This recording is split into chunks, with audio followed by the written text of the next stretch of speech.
السلام علیکم ورحمۃ اللہ وبرکاتہ۔ تمام قسم کی تعریف اللہ کے لیے ہے جس نے تعلیم دی اور الہام فرمایا، بصیرت دی اور فہم دیا، اور اس راستے کی طرف ہدایت دی جو سب سے زیادہ سیدھا ہے، اور اللہ ہی کے لیے شکر ہے جو اس نے بہت بھاری عطیہ اور انعام فرمایا۔ 20واں پارہ۔ بھلا وہ کون ہے جس نے آسمانوں اور زمین کو پیدا کیا اور تمہارے لیے آسمان سے پانی اتارا، پھر ہم نے اس سے رونق والے باغات اگائے، تمہارے بس میں نہ تھا کہ تم ان کے درخت اگا سکتے۔ کیا اللہ کے ساتھ کوئی اور معبود ہے؟ بلکہ یہ لوگ اوروں کو اس کے برابر قرار دے رہے ہیں۔ اس سوال اور اس کے بعد کے سوالات میں صرف مشرکین ہی کے شرک کو باطل قرار نہیں دیا گیا، بلکہ دہریوں کی دہریت، یعنی جو ایتھیسٹس ہیں، جو اللہ کو مانتے ہی نہیں، ان کی دہریت کا بھی ابطال ہے۔ مثلاً سب سے پہلے سوال پوچھا گیا کہ یہ بارش برسانے والا کون ہے؟ تو کوئی بتائے، کیا یہ سب کچھ ہمارے کنٹرول میں ہے؟ آج صبح سنو پڑنے لگ گئی اور اچھی خاصی پڑی، اور پھر تھوڑی دیر کے بعد دھوپ نکل آئی، اور پھر اب تھوڑی دیر میں دوبارہ سنو پڑ رہی تھی۔ تو میں یہی سوچ رہی تھی کہ یہ سب کس کے اختیار میں ہے، یہ سب کون کر رہا ہے؟ اگر ہمارے بس میں ہو تو ہم اس کے کچھ اور ہی اوقات مقرر کریں اپنی مرضی سے، اور اگر یہ اختیار بندوں کو دے دیا جاتا تو پھر آپ دنیا کا نظام دیکھتے کہ کیا ہوتا۔ تو یہ سب کچھ اللہ کے کنٹرول میں ہے، اللہ کے اختیار میں ہے۔ اور اسی طرح ہر طرح کی نباتات اگانے والا کون ہے؟ وہ بھی اللہ ہی ہے۔ ہر چیز کو اس کے تناسب سے ہر جگہ رکھنے والا اللہ ہی ہے۔ زمین کو پودے اگانے کے لیے کس کس چیز کی ضرورت ہوتی ہے، اور وہ سب کس مناسبت سے کس مقدار میں ہونی چاہیے، کیا چیزیں ہونی چاہیے اور کیا نہیں ہونی چاہیے کہ مختلف قسم کی نباتات اگ سکے، یہ سب فیصلہ کرنا اللہ ہی کا کام ہے، اور اسی نے یہ سب کچھ اس زمین کے اندر رکھا۔ تو اس زمینی نظام اور آسمانی نظام کے پیچھے ایک حکمت والے رب کی منصوبہ بندی اور پلاننگ ہے، اور وہ غالب قدرت والا ہے۔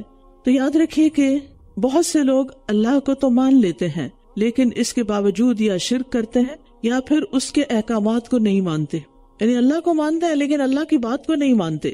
امن جعل الارض قرارا وجعل خلالها انہارا وجعل لها رواسي وجعل بين البحرين حاجزا أإله مع الله بل أكثرهم لا يعلمون۔ بھلا وہ کون ہے جس نے زمین کو جائے قرار بنایا اور اس کے درمیان نہریں جاری کی اور اس میں پہاڑ رکھ دیے اور دو سمندروں کے درمیان ایک آڑ بنا دی؟ کیا اللہ کے ساتھ کوئی اور معبود ہے؟ بلکہ ان کے اکثر علم نہیں رکھتے۔ تو بات یہ ہے کہ زمین کو ٹھہرنے کی، رہنے کی جگہ بھی اللہ ہی نے بنایا، ورنہ ہم سب جانتے ہیں کہ زمین کسی چیز پر ٹکی ہوئی نہیں ہے، مسلسل حرکت کر رہی ہے اور دوہری حرکت کر رہی ہے، اور اگر اللہ سبحانہ وتعالیٰ اس کو اس قابل نہ بناتا تو ہم یہاں پر رہ نہ سکتے۔ اور زمین پر بڑے بڑے پہاڑ بنانے کا مقصد بھی یہی ہے کہ زمین کو حرکت کرنے اور ڈولنے سے روکنا۔ تو یہ سب کچھ اللہ ہی کرتا ہے۔ جب خالق وہ ہے، مالک وہ ہے، تو معبود بھی اسی کو ہونا چاہیے۔ امن یجیب المضطر اذا دعاہ ویکشف السوء۔ بھلا وہ کون ہے جو بے قرار کی دعا قبول کرتا ہے جب وہ اس سے دعا کرتا ہے اور تکلیف کو دور کر دیتا ہے اور تمہیں زمین کا جانشین بناتا ہے؟ کیا اللہ کے ساتھ کوئی اور معبود ہے؟ بہت کم تم نصیحت حاصل کرتے ہو۔ تو اللہ سبحانہ تعالیٰ نہ صرف یہ کہ خالق، مالک، مدبر اور معبود ہے، بلکہ وہ مشکل کشا بھی ہے، حاجت روا بھی ہے۔ وہی مصائب اور تکلیفوں کو دور کرتا ہے، وہی ہے جسے سختی اور تکلیف کے وقت پکارا جاتا ہے، مصیبتوں کے وقت اسی سے امیدیں وابستہ کی جاتی ہیں، اسی کی طرف رجوع کیا جاتا ہے، اور وہی ہر طرح کی تکلیف کو دور کرتا ہے۔ تو یہاں اللہ تعالیٰ نے اس بات کی بھی ضمانت دی ہے اور اپنے بارے میں یہ خبر دی ہے کہ اگر کوئی بھی لاچار اسے پکارتا ہے تو وہ اس کی پکار کو سنتا ہے اور قبول بھی کر لیتا ہے۔ یعنی جب اخلاص کے ساتھ انسان اس کی طرف پناہ لیتا ہے تو وہ پناہ دیتا ہے، اور یہ اخلاص چاہے مومن کی طرف سے ہو یا کافر کی طرف سے ہو، کسی فرما بردار انسان کی طرف سے ہو یا نافرمان انسان کی طرف سے، لیکن جب وہ اللہ کی طرف رجوع کرتا ہے اور اللہ ہی سے مانگتا ہے تو اللہ تعالیٰ اس کی تکلیف کو دور کرتا ہے۔ اللہ تعالیٰ مظلوم کافر کی بھی دعا سنتا ہے۔ رسول اللہ صلی اللہ علیہ وسلم نے فرمایا، مظلوم اگرچہ کافر ہو اس کی بد دعا سے بچو، کیونکہ اس کے سامنے کوئی پردہ حائل نہیں ہوتا۔ امن یہدیکم فی ظلمات البر والبحر۔ بھلا وہ کون ہے جو تمہیں خشکی اور سمندر کے اندھیروں میں راہ دکھاتا ہے، اور کون اپنی رحمت سے پہلے پہلے ہواؤں کو بطور خوشخبری بھیجتا ہے؟ کیا اللہ کے ساتھ کوئی اور معبود ہے؟ بہت بلند ہے اللہ اس سے جو یہ شریک ٹھہرا رہے ہیں۔ تو اس سے پتہ چلتا ہے کہ راستوں کی نشاندہی کے اسباب بھی اللہ ہی نے فراہم کیے ہیں، یعنی زمین پر، پہاڑوں اور وادیوں کے اندر، اور اسی طرح رات کی تاریکیوں میں، اور پھر بارش سے پہلے ہوا چلنے میں خوشخبری بھی وہی پیدا کرتا ہے۔ بھلا وہ کون ہے جو تخلیق کی ابتدا کرتا ہے پھر اس کا اعادہ بھی کرے گا؟ اور کون تمہیں آسمان اور زمین سے رزق دیتا ہے؟ کیا اللہ کے ساتھ کوئی اور معبود ہے؟ کہہ دیجئے لاؤ اپنی دلیل اگر تم سچے ہو۔ تو اللہ سبحانہ وتعالی نہ صرف یہ کہ اس دنیا میں سب کام کر رہا ہے، بلکہ مرنے کے بعد دوبارہ پیدا بھی کرے گا، اور اس زندگی پر وہ ہمیں رزق بھی دے رہا ہے۔ اور ان تمام حقیقتوں کو جب انسان جان لیتا ہے تو پھر اسے مان لینا چاہیے کہ وہی اللہ عبادت کے لائق بھی ہے، اور اسی کے آگے مجھے جھکنا ہے، اسی کا فرما بردار بننا ہے۔ وَنَحْنُ لَهُ مُخْلِصُونَ وَنَحْنُ لَهُ مُسْلِمُونَ وَنَحْنُ لَهُ عَابِدُونَ۔ تو سچے دل سے اللہ کو ایک الہ ماننے کا فائدہ یہ ہے کہ جب انسان لا الہ الا اللہ خالص دل سے کہتا ہے تو اس کے لیے آسمان کے دروازے کھول دیے جاتے ہیں، یہاں تک کہ وہ عرش تک پہنچ جاتا ہے، جب تک کہ کبیرہ گناہوں سے بچتا رہے، اور انسان کی موت کے وقت بھی یہی کلمہ اس کی نجات کا باعث بنے گا۔ کہہ دیجئے اللہ کے سوا آسمانوں اور زمین میں کوئی بھی غیب کو نہیں جانتا، اور وہ تو یہ شعور بھی نہیں رکھتے کہ مرنے کے بعد وہ کب اٹھائے جائیں گے۔ غیب سے مراد وہ چیزیں ہیں جو حواس خمسہ سے معلوم نہیں کی جا سکتی، یہ ہماری 5 سینسز جو ہیں یہ پتہ نہیں لگا سکتی ان کا، اور ہماری عقل بھی اس کا ادراک نہیں کر سکتی۔ تو اللہ کے سوا کسی دوسرے کی عبادت کب شروع کی جاتی ہے؟ جب اللہ کے سوا کسی اور کو مشکل کشا یا حاجت روا سمجھ لیا جاتا ہے، اس بنا پر کہ وہ عالم الغیب ہے، وہ غیب کو جانتا ہے۔ اگر میرا یہ عقیدہ ہو کہ میرے تمام حالات صرف میرے رب کو پتہ ہے، کسی اور کو نہیں پتا، تو میں پھر کس کو پکاروں؟ یعنی اگر میرے دل کا حال اللہ کو پتا ہے اور صرف اس کو پتا ہے، تو پھر میری دعا بھی کس سے ہوگی؟ اللہ سے۔ اور اگر میں کہوں کہ فلاں بزرگ بھی دل کا حال جانتے ہیں اور فلاں کو بھی میری مشکلات کا پتا ہے، تو پھر میں کس کی طرف رجوع کروں؟ اللہ نہ کرے کہ کبھی ایسا ہو۔ یہ انسان کی نفسیات میں ہے کہ جس پر وہ اعتماد کرتا ہے اور جس کے بارے میں وہ یہ عقیدہ رکھتا ہے کہ وہ اس کی چھپے ہوئے حالات کو بھی جانتا ہے، پھر وہ اسی کو اپنا مولا سمجھ لیتا ہے، اسی کو مشکل کشا سمجھ لیتا ہے۔ تو یاد رکھیے اللہ اپنی ذات میں بھی اکیلا ہے اور غیب کے علم میں بھی اکیلا ہے، اس کے سوا غیب کوئی نہیں جانتا۔ نبیوں اور رسولوں کو بس اتنا علم ہوتا ہے جتنا اللہ تعالیٰ انہیں بتا دیتا ہے، اور جو شخص نبی صلی اللہ علیہ وسلم کو عالم الغیب سمجھے وہ دراصل اللہ تعالیٰ پر بہتان باندھتا ہے۔ حضرت عائشہ فرماتی ہیں کہ جو شخص یہ گمان رکھتا ہے کہ نبی صلی اللہ علیہ وسلم آئندہ کل پیش آنے والے حالات کا علم رکھتے ہیں، اس نے اللہ پر بہت بڑا بہتان باندھا، اس لیے کہ وہ تو فرما رہا ہے کہ آسمان و زمین میں غیب کا علم صرف اللہ کو ہے۔ اللہ سبحانہ تعالیٰ اگر غیب کا کچھ علم وحی کے ذریعے اپنے پیغمبروں کو دے دیتے ہیں تو اس سے وہ عالم الغیب نہیں بن جاتے، بل ادارک علمہم فی الآخرہ، بلکہ آخرت کے بارے میں ان کا علم گم ہو چکا ہے، یعنی ان کو آخرت کا صحیح پتہ نہیں، بلکہ یہ اس کی طرف سے شک میں ہیں، بلکہ یہ اس سے اندھے ہیں۔ اور جن لوگوں نے کفر کیا کہنے لگے کیا جب ہم اور ہمارے آباء و اجداد مٹی ہو جائیں گے تو کیا ہم واقعی قبروں سے ضرور نکالے جائیں گے؟ یقیناً اس سے پہلے بھی ہم سے اور ہمارے آباء و اجداد سے یہ وعدہ کیا گیا، مگر یہ تو محض پہلے لوگوں کی کہانیاں ہیں۔ کیوں یہ کہتے تھے کہ ہاں جو لوگ مر گئے ابھی تک تو واپس دوبارہ نہیں اٹھے، تو یہ ایسے ہی بات کر دی جاتی ہے کہ دوبارہ اٹھیں گے جی کر، اور یہ ان کی غلط فہمی تھی۔ اللہ تعالیٰ نے یہ تو نہیں فرمایا تھا کہ وہ چند سالوں کے بعد دنیا میں ہی دوبارہ اٹھ جائیں گے۔ قُلْ سِیرُوا فِی الْأَرْضِ فَانظُرُوا کَیْفَ کَانَ عَاقِبَةُ الْمُجْرِمِینَ، کہہ دیجئے زمین میں چلو پھرو، پھر دیکھو مجرموں کا انجام کیسا ہوا۔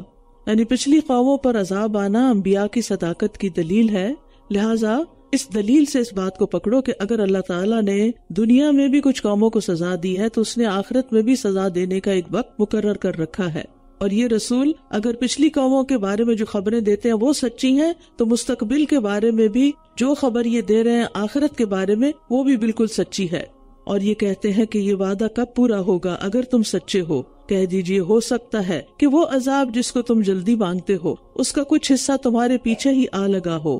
اس سے مراد جنگ بدر کا وہ عذاب ہے جو قتل اور اسیری کی شکل میں کافروں کو پہنچا، یا اس سے مراد عذاب قبر ہے۔ عذاب قبر جس کے حصے میں آنا ہے بس اس کی موت کا ہی انتظار ہے، جو ہی وہ شخص مر جائے گا بس اس کا محاسبہ شروع ہو جائے گا۔ اور بے شک آپ کا رب لوگوں پر فضل فرمانے والا ہے، لیکن ان کے اکثر شکر ادا نہیں کرتے۔ یعنی جتنی اللہ تعالیٰ کی نعمتیں ہیں اس کے مقابلے میں ان کا شکر بہت ہی کم ہے، اور یقیناً آپ کا رب خوب جانتا ہے جو ان کے سینے چھپاتے ہیں اور جو کچھ یہ ظاہر کرتے ہیں، یعنی ان کے دلوں کی باتیں بھی اللہ کو پتہ ہیں۔ اور آسمان اور زمین میں کوئی پوشیدہ چیز ایسی نہیں جو ایک واضح کتاب میں درج نہ ہو۔ ان ھذا القرآن یقص علی بنی اسرائیل، بے شک یہ قرآن بنی اسرائیل پر اکثر وہ باتیں بیان کرتا ہے جن میں یہ اختلاف کرتے ہیں۔ اہل کتاب کے اندر بھی باہم بہت سے اختلافات تھے عقیدے کے اعتبار سے، اور فرقہ واریت بھی بہت تھی، وہ مختلف گروہوں اور فرقوں میں بٹ گئے تھے، عقائد بھی ایک دوسرے سے مختلف تھے۔ مثلاً یہود حضرت عیسیٰ علیہ السلام کی توہین کرتے تھے، ان کو ولد الزنا کہتے، اور عیسائی ان کی شان میں اتنی غلو کر دیتے کہ ان کو اللہ کا بیٹا قرار دے دیتے۔ تو قرآن مجید نے ان کے حوالے سے ایسی باتیں بیان کی جن سے اصل حق واضح ہو جاتا ہے۔ مثلاً عیسیٰ علیہ السلام ہی کے بارے میں پیچھے آپ پڑھ چکے ہیں کہ یہ حق بات ہے جو عیسیٰ علیہ السلام کے بارے میں کہی جا رہی ہے، تو قرآن نے ان ساری چیزوں کو اچھی طرح واضح کر دیا ہے۔ تو اگر وہ قرآن کے بیان کردہ حقائق کو مان لیں تو ان کے اختلافات بھی دور ہو جائیں، اور حقیقت یہ ہے کہ مسلمانوں کے اندر بھی اختلاف کچھ کم نہیں، اور فرقہ واریت بہت زیادہ ہے، حتیٰ کہ ایک دوسرے کی مسجد جانے سے روک دیا جاتا ہے، ایک دوسرے سے رشتہ داری قائم کرنے سے، اور دیگر بہت سے مسائل ہیں۔ تو ان مسائل کا حل بھی قرآن کی سچے دل سے اتباع میں ہے۔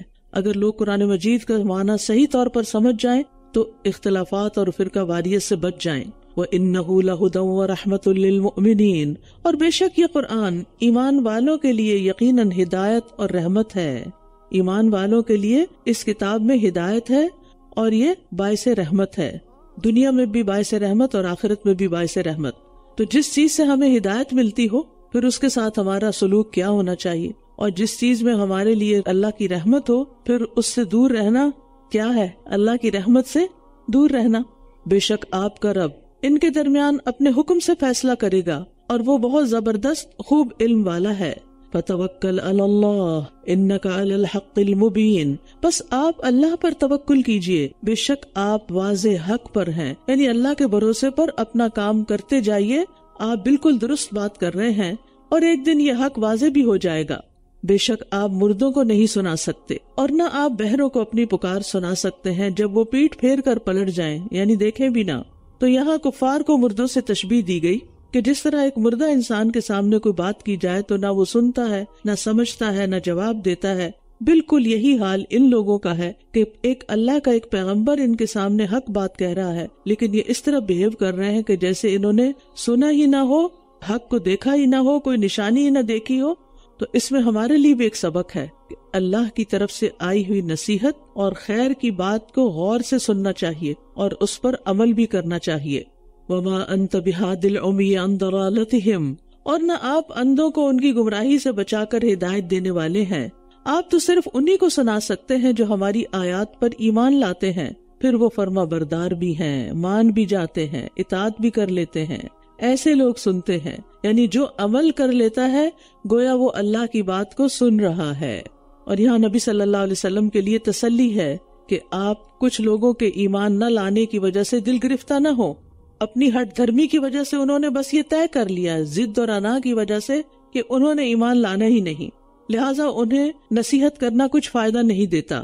اور پھر بہرا بھی بات سمجھ جائے، اگر وہ دیکھ رہا ہو تو اشاروں کی زبان سے سمجھ جائے، لیکن اگر وہ بہرا بھی اور منہ بھی موڑ کے چلا جائے تو وہ کچھ بھی نہیں سمجھتا۔ تو یہاں روحانی موت کو جسمانی موت سے تشبیہ دی گئی ہے کہ جس کی روح مردہ ہو، جس کا دل مردہ ہو، وہ ایسا ہی ہے جیسے اس کا جسم مردہ ہو، اور ایسے لوگ حق بات نہیں سنتے۔ اور جب ان پر وعدہ پورا ہونے کو آ جائے گا تو ہم ان کے لیے زمین سے ایک جانور نکالیں گے جو ان سے کلام کرے گا کہ لوگ ہماری آیات پر یقین نہ رکھتے تھے۔ یہاں پر یہ بتایا جا رہا ہے کہ جس وعید کو یہ لوگ جھٹلا رہے ہیں اور اسے لانے کی جلدی مچا رہے ہیں، تو جب اس کا وقت آئے گا، یعنی آخرت کا قیامت کا وقت آئے گا، تو ہم زمین سے ایک جانور نکالیں گے جو انوکھی قسم کا ہوگا۔ وہ جانور قیامت کی علامات میں سے ہوگا، یعنی زمین سے جانور نکلے گا جو قیامت کی علامات میں سے ہوگا۔ اس جانور کے نکلنے کے بعد ایمان لانے کا کوئی فائدہ نہ ہوگا، کیونکہ اب آخرت کی حقیقتوں سے حجاب اٹھنے لگا ہے۔ قیامت کے قریب عجیب و غریب واقعات رونما ہوں گے۔ رسول اللہ صلی اللہ علیہ وسلم نے فرمایا، اس ذات کی قسم جس کے ہاتھ میں میری جان ہے، قیامت قائم نہیں ہوگی حتیٰ کہ درندے انسانوں سے کلام کریں گے۔ درندے درندے کون سے ہوتے ہیں؟ جیسے شیر، چیتا، ہاتھی وغیرہ. یہ انسانوں سے باتیں کریں گے، اور آدمی سے اس کے کوڑے کا کنارہ اور جوتے کا تسمہ بات کرے گا. ٹھیک ہے. اور اس کی ران اسے بتائے گی، یعنی اس کی تھائز اس کو بتائے گی کہ اس کے گھر والوں نے اس کے بعد کیا کیا. اور آپ دیکھیں کہ آہستہ آہستہ ہم AI کی وجہ سے ایسے دور میں داخل ہو رہے ہیں کہ جس میں ایسی معلومات حاصل کرنا کچھ مشکل نہیں رہا. لیکن جب قیامت قریب آ جائے گی تو قیامت کی بڑی نشانیوں کے ظاہر ہونے کے بعد ایمان لانا فائدہ نہ دے گا. بہرحال یہ جانور جو ہے، جو بولے گا بھی، یہ لوگوں کی پیشانیوں پہ کوئی نشان لگا دے گا. رسول اللہ صلی اللہ علیہ وسلم نے فرمایا ایک جانور نکلے گا جو لوگوں کی پیشانیوں پر نشان لگائے گا، اور وہ نشان زدہ لوگ بہت زیادہ ہو جائیں گے، حتیٰ کہ آدمی کسی سے اونٹ خریدے گا تو کوئی پوچھے گا کہ یہ تو نے کس سے خریدا ہے، وہ جواب دے گا میں نے یہ کسی نشان زدہ سے خریدا ہے. یعنی قیامت کے قریب وہ جانور لوگوں کی پیشانیوں پر کوئی ایسا نشان لگا دے گا کہ جس کی وجہ سے لوگ نشانی والے کے طور پہ پہچانے جائیں گے. اور الناس سے مراد یہاں مخصوص لوگ ہیں، تو اس کا مطلب یہ ہے کہ جانور لوگوں سے کلام بھی کرے گا، اور کیا کہے گا کہ لوگ ہماری آیات پر یقین نہیں کرتے تھے. یعنی وہ ایمان نہ لانے والوں کی نشاندہی بھی کرے گا کہ کون ایمان نہیں لایا ہوا. اللہ سبحانہ تعالی ہمیں ایسے دور سے بچائے. اس ایمان کی سلامتی کی سب سے زیادہ فکر کرنی چاہیے، کیونکہ ایک کے بعد ایک فتنہ سامنے آ جاتا ہے اور انسان کنفیوز ہو جاتا ہے بعض اوقات، اور پھر اس کا ایمان جانے لگتا ہے.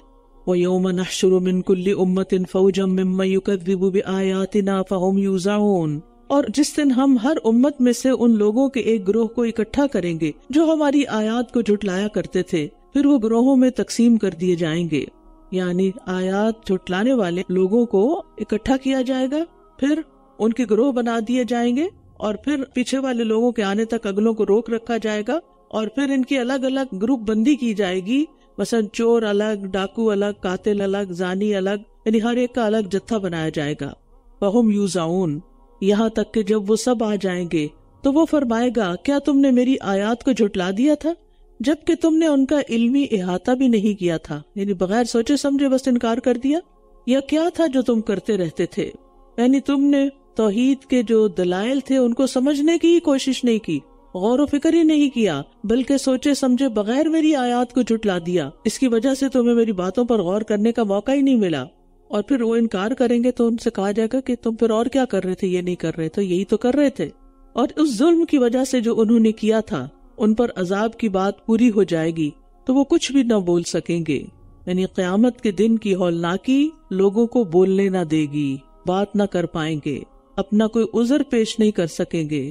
اور بعض جگہوں پہ آتا ہے کہ ان کے منہ پر مہر لگا دی جائے گی، بولنے کی اجازت ہی نہیں دی جائے گی.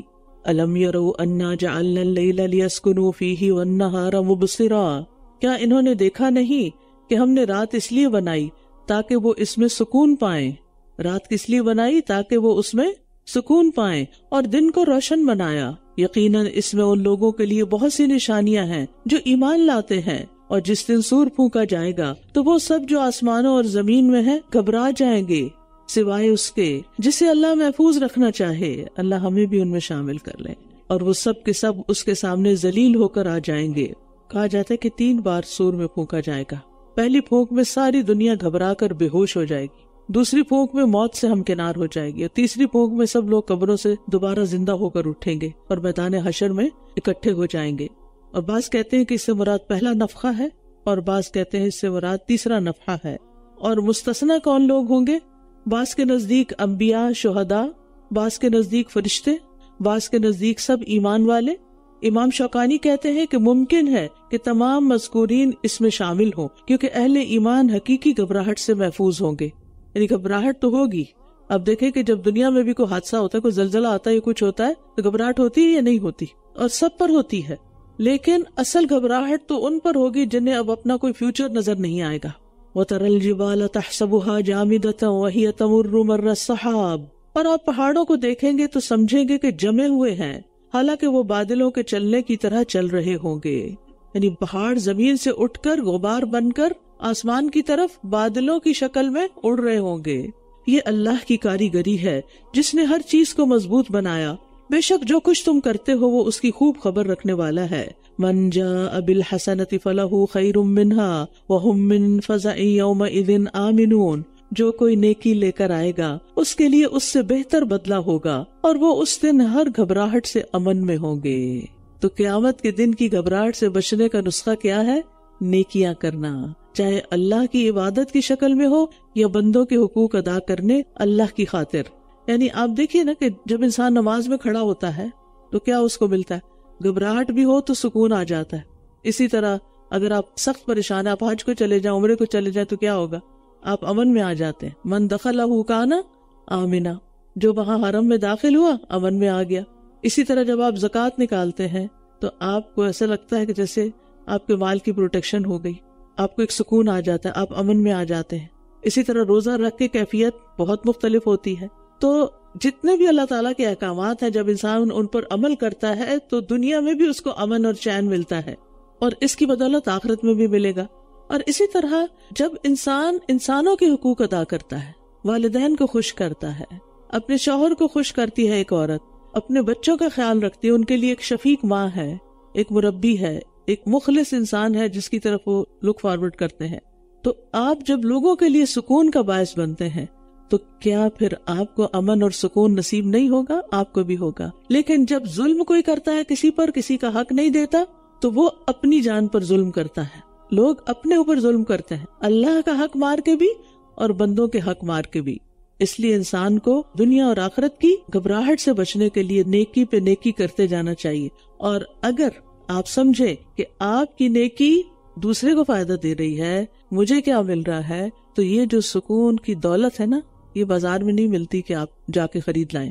کیونکہ جب آپ سلیپنگ پلز کھا لیتے ہیں یا مسکن دوائیاں کھا لیتے ہیں تو آپ پوری طرح فنکشن بھی نہیں کر سکتے، یا آپ پہ غنودگی طاری ہو جاتی ہے، یا آپ سوئے رہتے ہیں، تو پھر ایسے سکون کا کیا فائدہ کہ جس میں انسان کسی کام کا ہی نہ رہے۔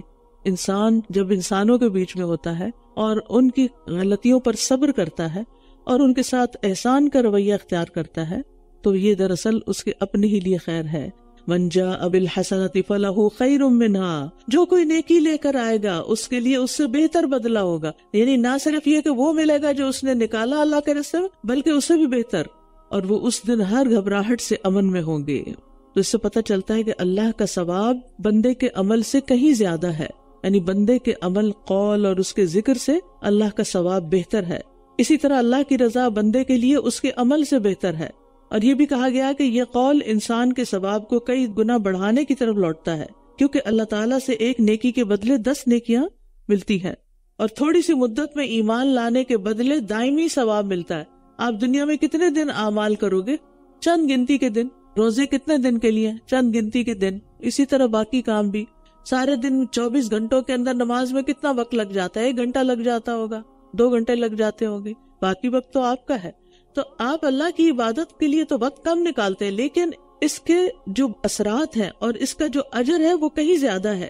نبی صلی اللہ علیہ وسلم نے فرمایا، اللہ عز و جل فرماتا ہے، جو شخص نیکی کا ایک عمل کرتا ہے اسے 10 گنا بدلہ ملے گا، یا میں اس میں مزید اضافہ کر دوں گا، اور جو شخص گناہ کا ایک عمل کرتا ہے تو اس کا بدلہ اسی کے برابر ہوگا، یا میں اسے بھی معاف کر سکتا ہوں۔ وَمَنْ جَاءَ بِالسَّيِّئَةِ فَكُبَّتْ وُجُوهُهُمْ فِي النَّارِ، اور جو کوئی برائی لائے گا یعنی برا عمل کرے گا تو وہ اوندھے منہ آگ میں ڈال دیے جائیں گے۔ تم انہی اعمال کا بدلہ دیے جا رہے ہو جو تم کیا کرتے تھے۔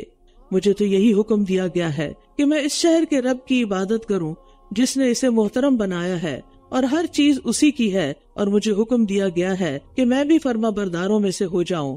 اس شہر سے مراد مکہ کا شہر ہے۔ یہ خاص اس لیے ذکر کیا گیا کہ اسی میں خانہ کعبہ ہے، اور رسول اللہ صلی اللہ علیہ وسلم کو سب سے زیادہ یہی شہر پیارا تھا، اور یہ حرمت والا شہر بھی ہے۔ اس میں خون ریزی کرنا، ظلم کرنا، شکار کو مارنا، درخت کاٹنا، کانٹا توڑنا تک بھی منع ہے۔ اور یہ کہ میں قرآن پڑھ کر سناؤں، جی قرآن خود بھی پڑھا جاتا ہے اور پڑھ کر سنایا بھی جاتا ہے، اور سن کے بھی انسان کو بہت سی باتیں ایسی سمجھ آتی ہیں جو صرف خود تلاوت کرنے سے نہیں آتی۔ پھر جو کوئی ہدایت پا گیا تو وہ اپنے ہی لیے ہدایت پائے گا، اور جو کوئی بھٹک گیا تو کہہ دیجئے کہ میں تو بس خبردار کرنے والوں میں سے ہوں، یعنی میرا کام صرف تبلیغ ہے۔ میری تبلیغ سے جو مسلمان ہو گیا، جو سیدھے رستے پر آ گیا، اس کا اپنا ہی فائدہ ہے کہ وہ اللہ کے عذاب سے بچ جائے گا، اور جو میری دعوت کو نہیں مانے گا تو میرا کوئی نقصان نہیں، اللہ تعالیٰ خود اس سے حساب لے لے گا اور اسے جہنم کے عذاب کا مزہ چکھائے گا۔ وَقُلِ الْحَمْدُ لِلَّهِ سَيُرِيكُمْ آيَاتِهِ، اور کہہ دیجئے تمام تعریفیں اللہ ہی کے لیے ہیں، ان قریب وہ تمہیں اپنی نشانیاں دکھائے گا تو تم انہیں پہچان لوگے، اور جو تم کرتے ہو آپ کا رب اس سے ہرگز غافل نہیں ہے۔ تو موت سے پہلے پہلے نشانیوں سے فائدہ اٹھا لینا چاہیے اور ایمان لے آنا چاہیے، اور پھر جب نشانیوں کو انسان دیکھ لے اور پہچان جائے تو پھر اس پر ایمان لے آئے۔ سورۃ القصص شروع کرتی ہوں اللہ کے نام سے جو بے انتہا مہربان نہایت رحم فرمانے والا ہے۔ طاسیم تلک آیات الکتاب المبین، یہ آیات ہے روشن کتاب کی، ہم آپ پر موسیٰ اور فرعون کی کچھ خبر حق کے ساتھ بیان کرتے ہیں، بالکل ٹھیک ٹھیک ان لوگوں کے لیے جو ایمان رکھتے ہیں، انہی کو اس سے فائدہ ہوگا۔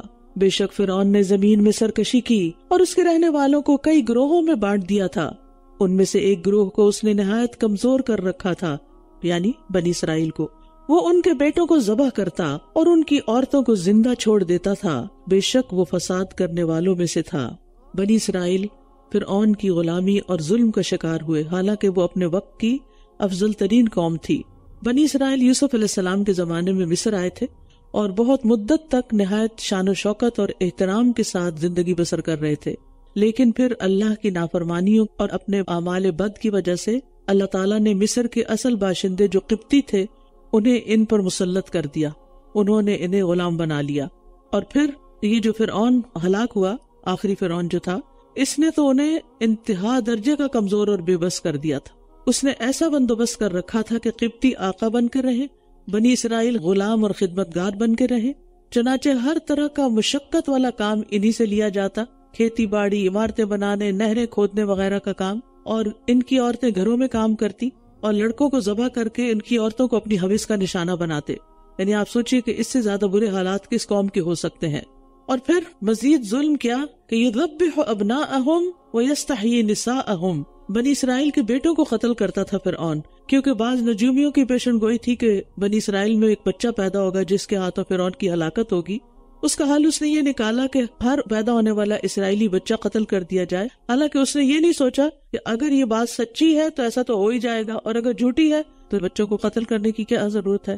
بعض کہتے ہیں کہ حضرت ابراہیم کی طرف سے یہ خوشخبری منتقل ہوتی چلی آ رہی تھی کہ ان کی نسل سے ایک بچہ ہوگا جس کے ہاتھوں سلطنت مصر تباہ ہوگی، تو قبطیوں نے یہ بشارت بنی اسرائیل سے سنی اور فرعون کو بتا دیا، اس پر اس نے بچوں کو مروانا شروع کر دیا۔ بہرحال حقیقت تو اللہ ہی بہتر جانتا، لیکن یہ بات قرآن واضح طور پہ بتاتا ہے کہ بنی اسرائیل کے بچوں کا قتل عام ہو رہا تھا، اور ہم چاہتے تھے کہ ہم ان لوگوں پر احسان کریں، یعنی بنی اسرائیل پر، جو زمین میں نہایت کمزور بنا دیے گئے تھے، اور ہم انہیں پیشوا بنائیں اور انہی کو ہم وارث بنا دیں۔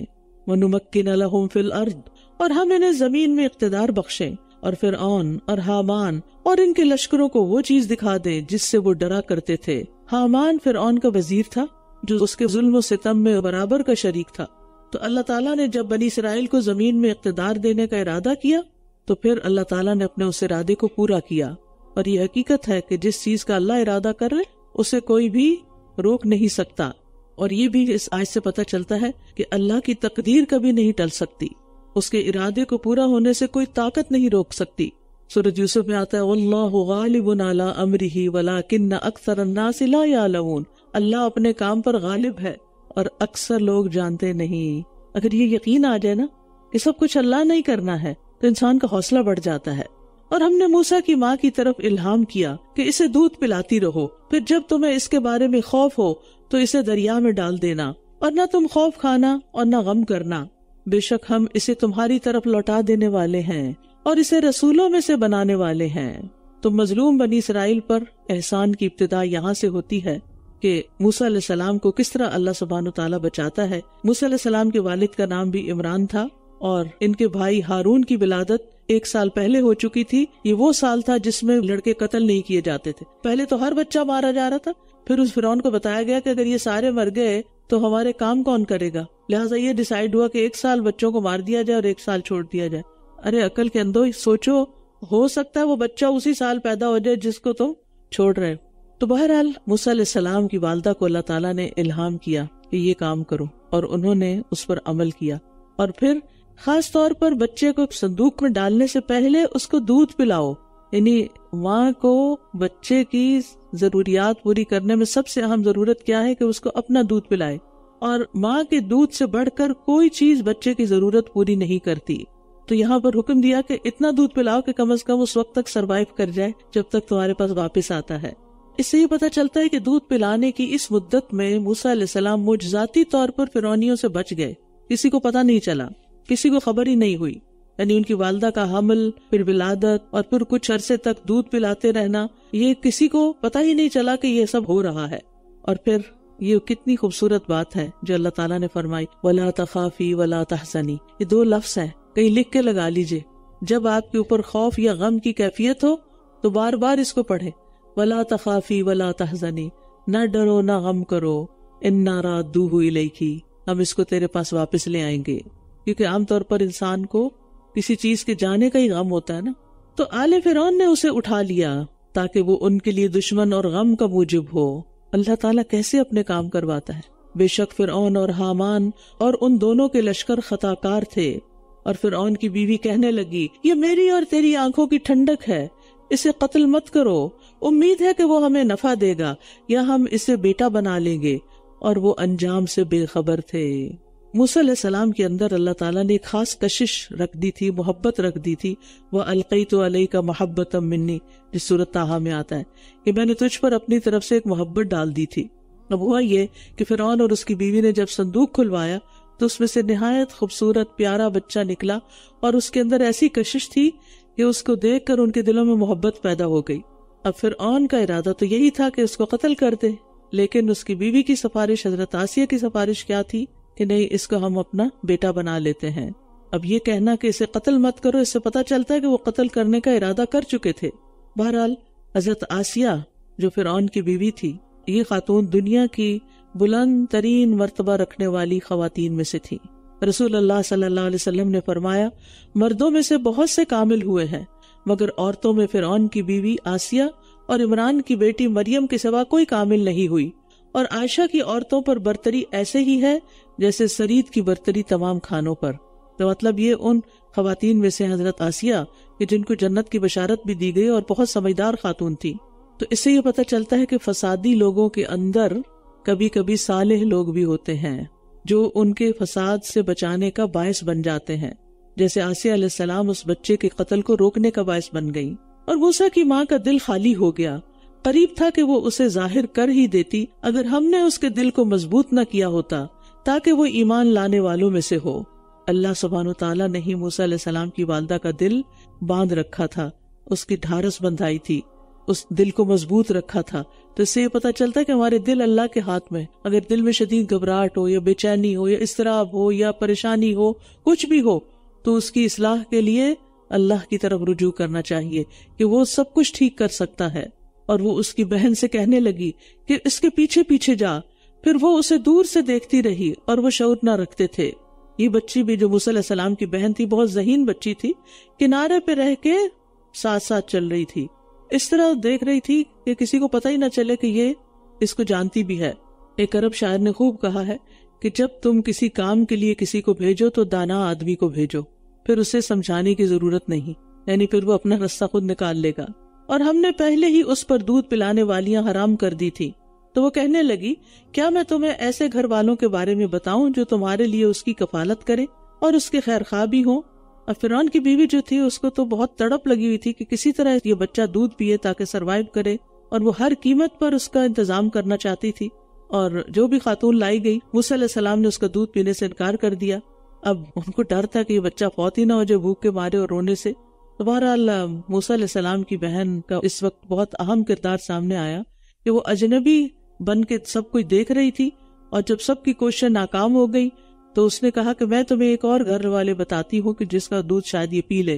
اور اس طرح موسیٰ علیہ السلام کی والدہ کو بلایا گیا اور بچے نے دودھ پینا شروع کیا، اور پھر اللہ تعالیٰ نے بچے کو ماں کی طرف ہی لوٹا دیا. فَرَدَدْنَاهُ إِلَىٰ أُمِّهِ كَيْ تَقَرَّ عَيْنُهَا وَلَا تَحْزَنَ. تو ہم نے اسے اس کی ماں کی طرف لوٹا دیا تاکہ اس کی آنکھیں ٹھنڈی ہوں اور وہ غمگین نہ ہو، اور وہ جان لے کہ بے شک اللہ کا وعدہ سچا ہے. لیکن ان کے اکثر علم نہیں رکھتے. اس حکم پر عمل کرنا مشکل تھا نا، کتنا مشکل، ایک ماں کی حیثیت سے سوچے، بہت مشکل.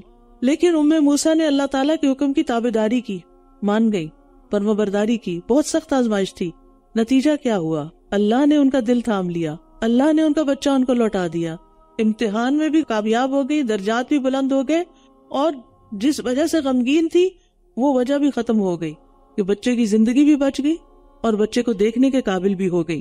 تو بہت سے لوگ انجام کی حقیقت سے بے خبر ہوتے ہیں، اس لیے وہ اللہ تعالیٰ کے حکم کو زیادہ اہمیت نہیں دیتے، اور جب وہ اپنی پوری جوانی کو پہنچا اور خوب توانا ہو گیا تو ہم نے اسے حکمت اور علم سے نوازا، اور نیکوکاروں کو ہم اسی طرح بدلہ دیا کرتے ہیں۔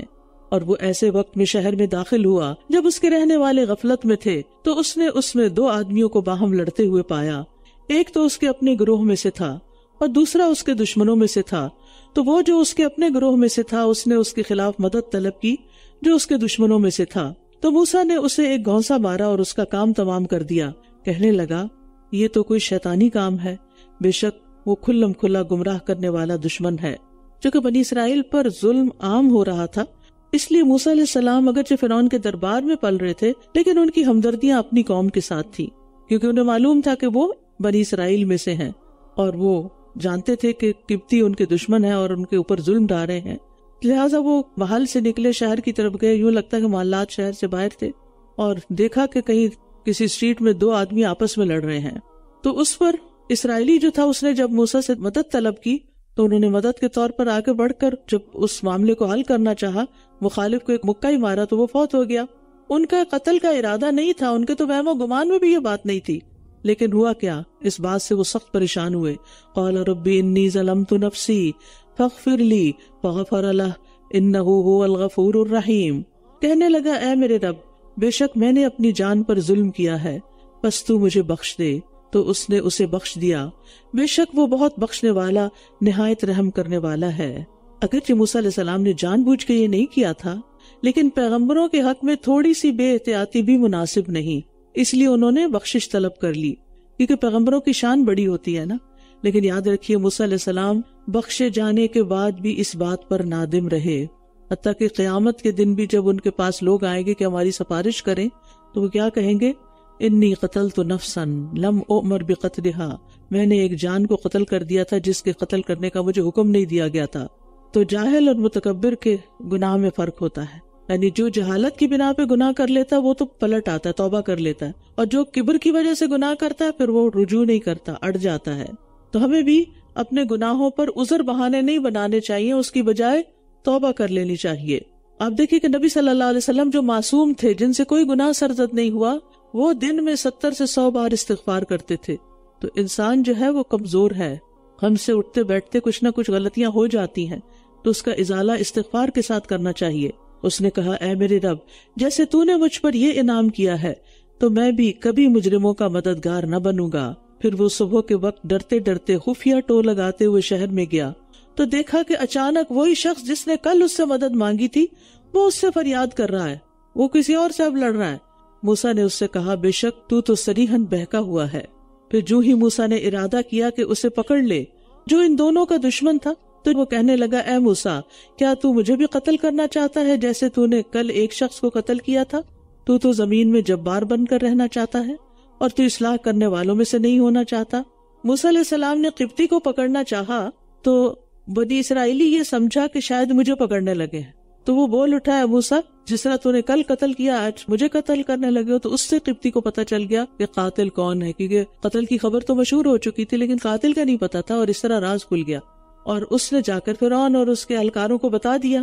اور جو ہی یہ خبر وہاں پہنچی اور شہر کے آخری کنارے سے ایک شخص دوڑتا ہوا آیا، کہنے لگا، اے موسیٰ، بے شک سردار تیرے بارے میں مشورہ کر رہے ہیں کہ وہ تجھے قتل کر دیں، بس تو یہاں سے نکل جا، یقین کر میں تیرے خیر خواہوں میں سے ہوں۔ وخرج منہا خائفا، بس وہ ڈرتے ڈرتے خفیہ ٹو لگاتے ہوئے وہاں سے نکل پڑا، کہنے لگا، اے میرے رب، مجھے ظالم قوم سے نجات دے، رب نجنی من القوم الظالمین۔ ان پلانڈ جرنی، کچھ پتہ نہیں کدھر جا رہے ہیں، کیا کرنا ہے، کوئی تیاری نہیں، کوئی سامان سفر نہیں، کوئی سواری نہیں، کچھ بھی نہیں، اب تو شہر سے نکلنا ہی نکلنا ہے، بے یار و مددگار۔ اور جب مدین کی جانب رخ کیا تو کہنے لگا مجھے امید ہے کہ میرا رب مجھے سیدھا راستہ دکھائے گا، یعنی جہاں مجھے جانا چاہیے وہیں لے جائے گا۔ کتنا توکل ہے رب پہ، یہ نہیں کہا گھبرا کے اب مجھے نہیں پتا کدھر جانا ہے، اب میں کیا کروں اور رونا دھونا، کچھ نہیں، مشکل سفر، ان پلانڈ جرنی، لیکن توکل علی اللہ۔ جو لوگ مشکلات میں اللہ پر توکل کر لیتے ہیں وہ راہ پا لیتے ہیں۔ وَمَن يَتَوَكَّلْ عَلَى اللَّهِ فَهُوَ حَسْبُهُ، جو اللہ پہ بھروسہ کرتا ہے اللہ تعالیٰ اس کو کافی ہو جاتا ہے۔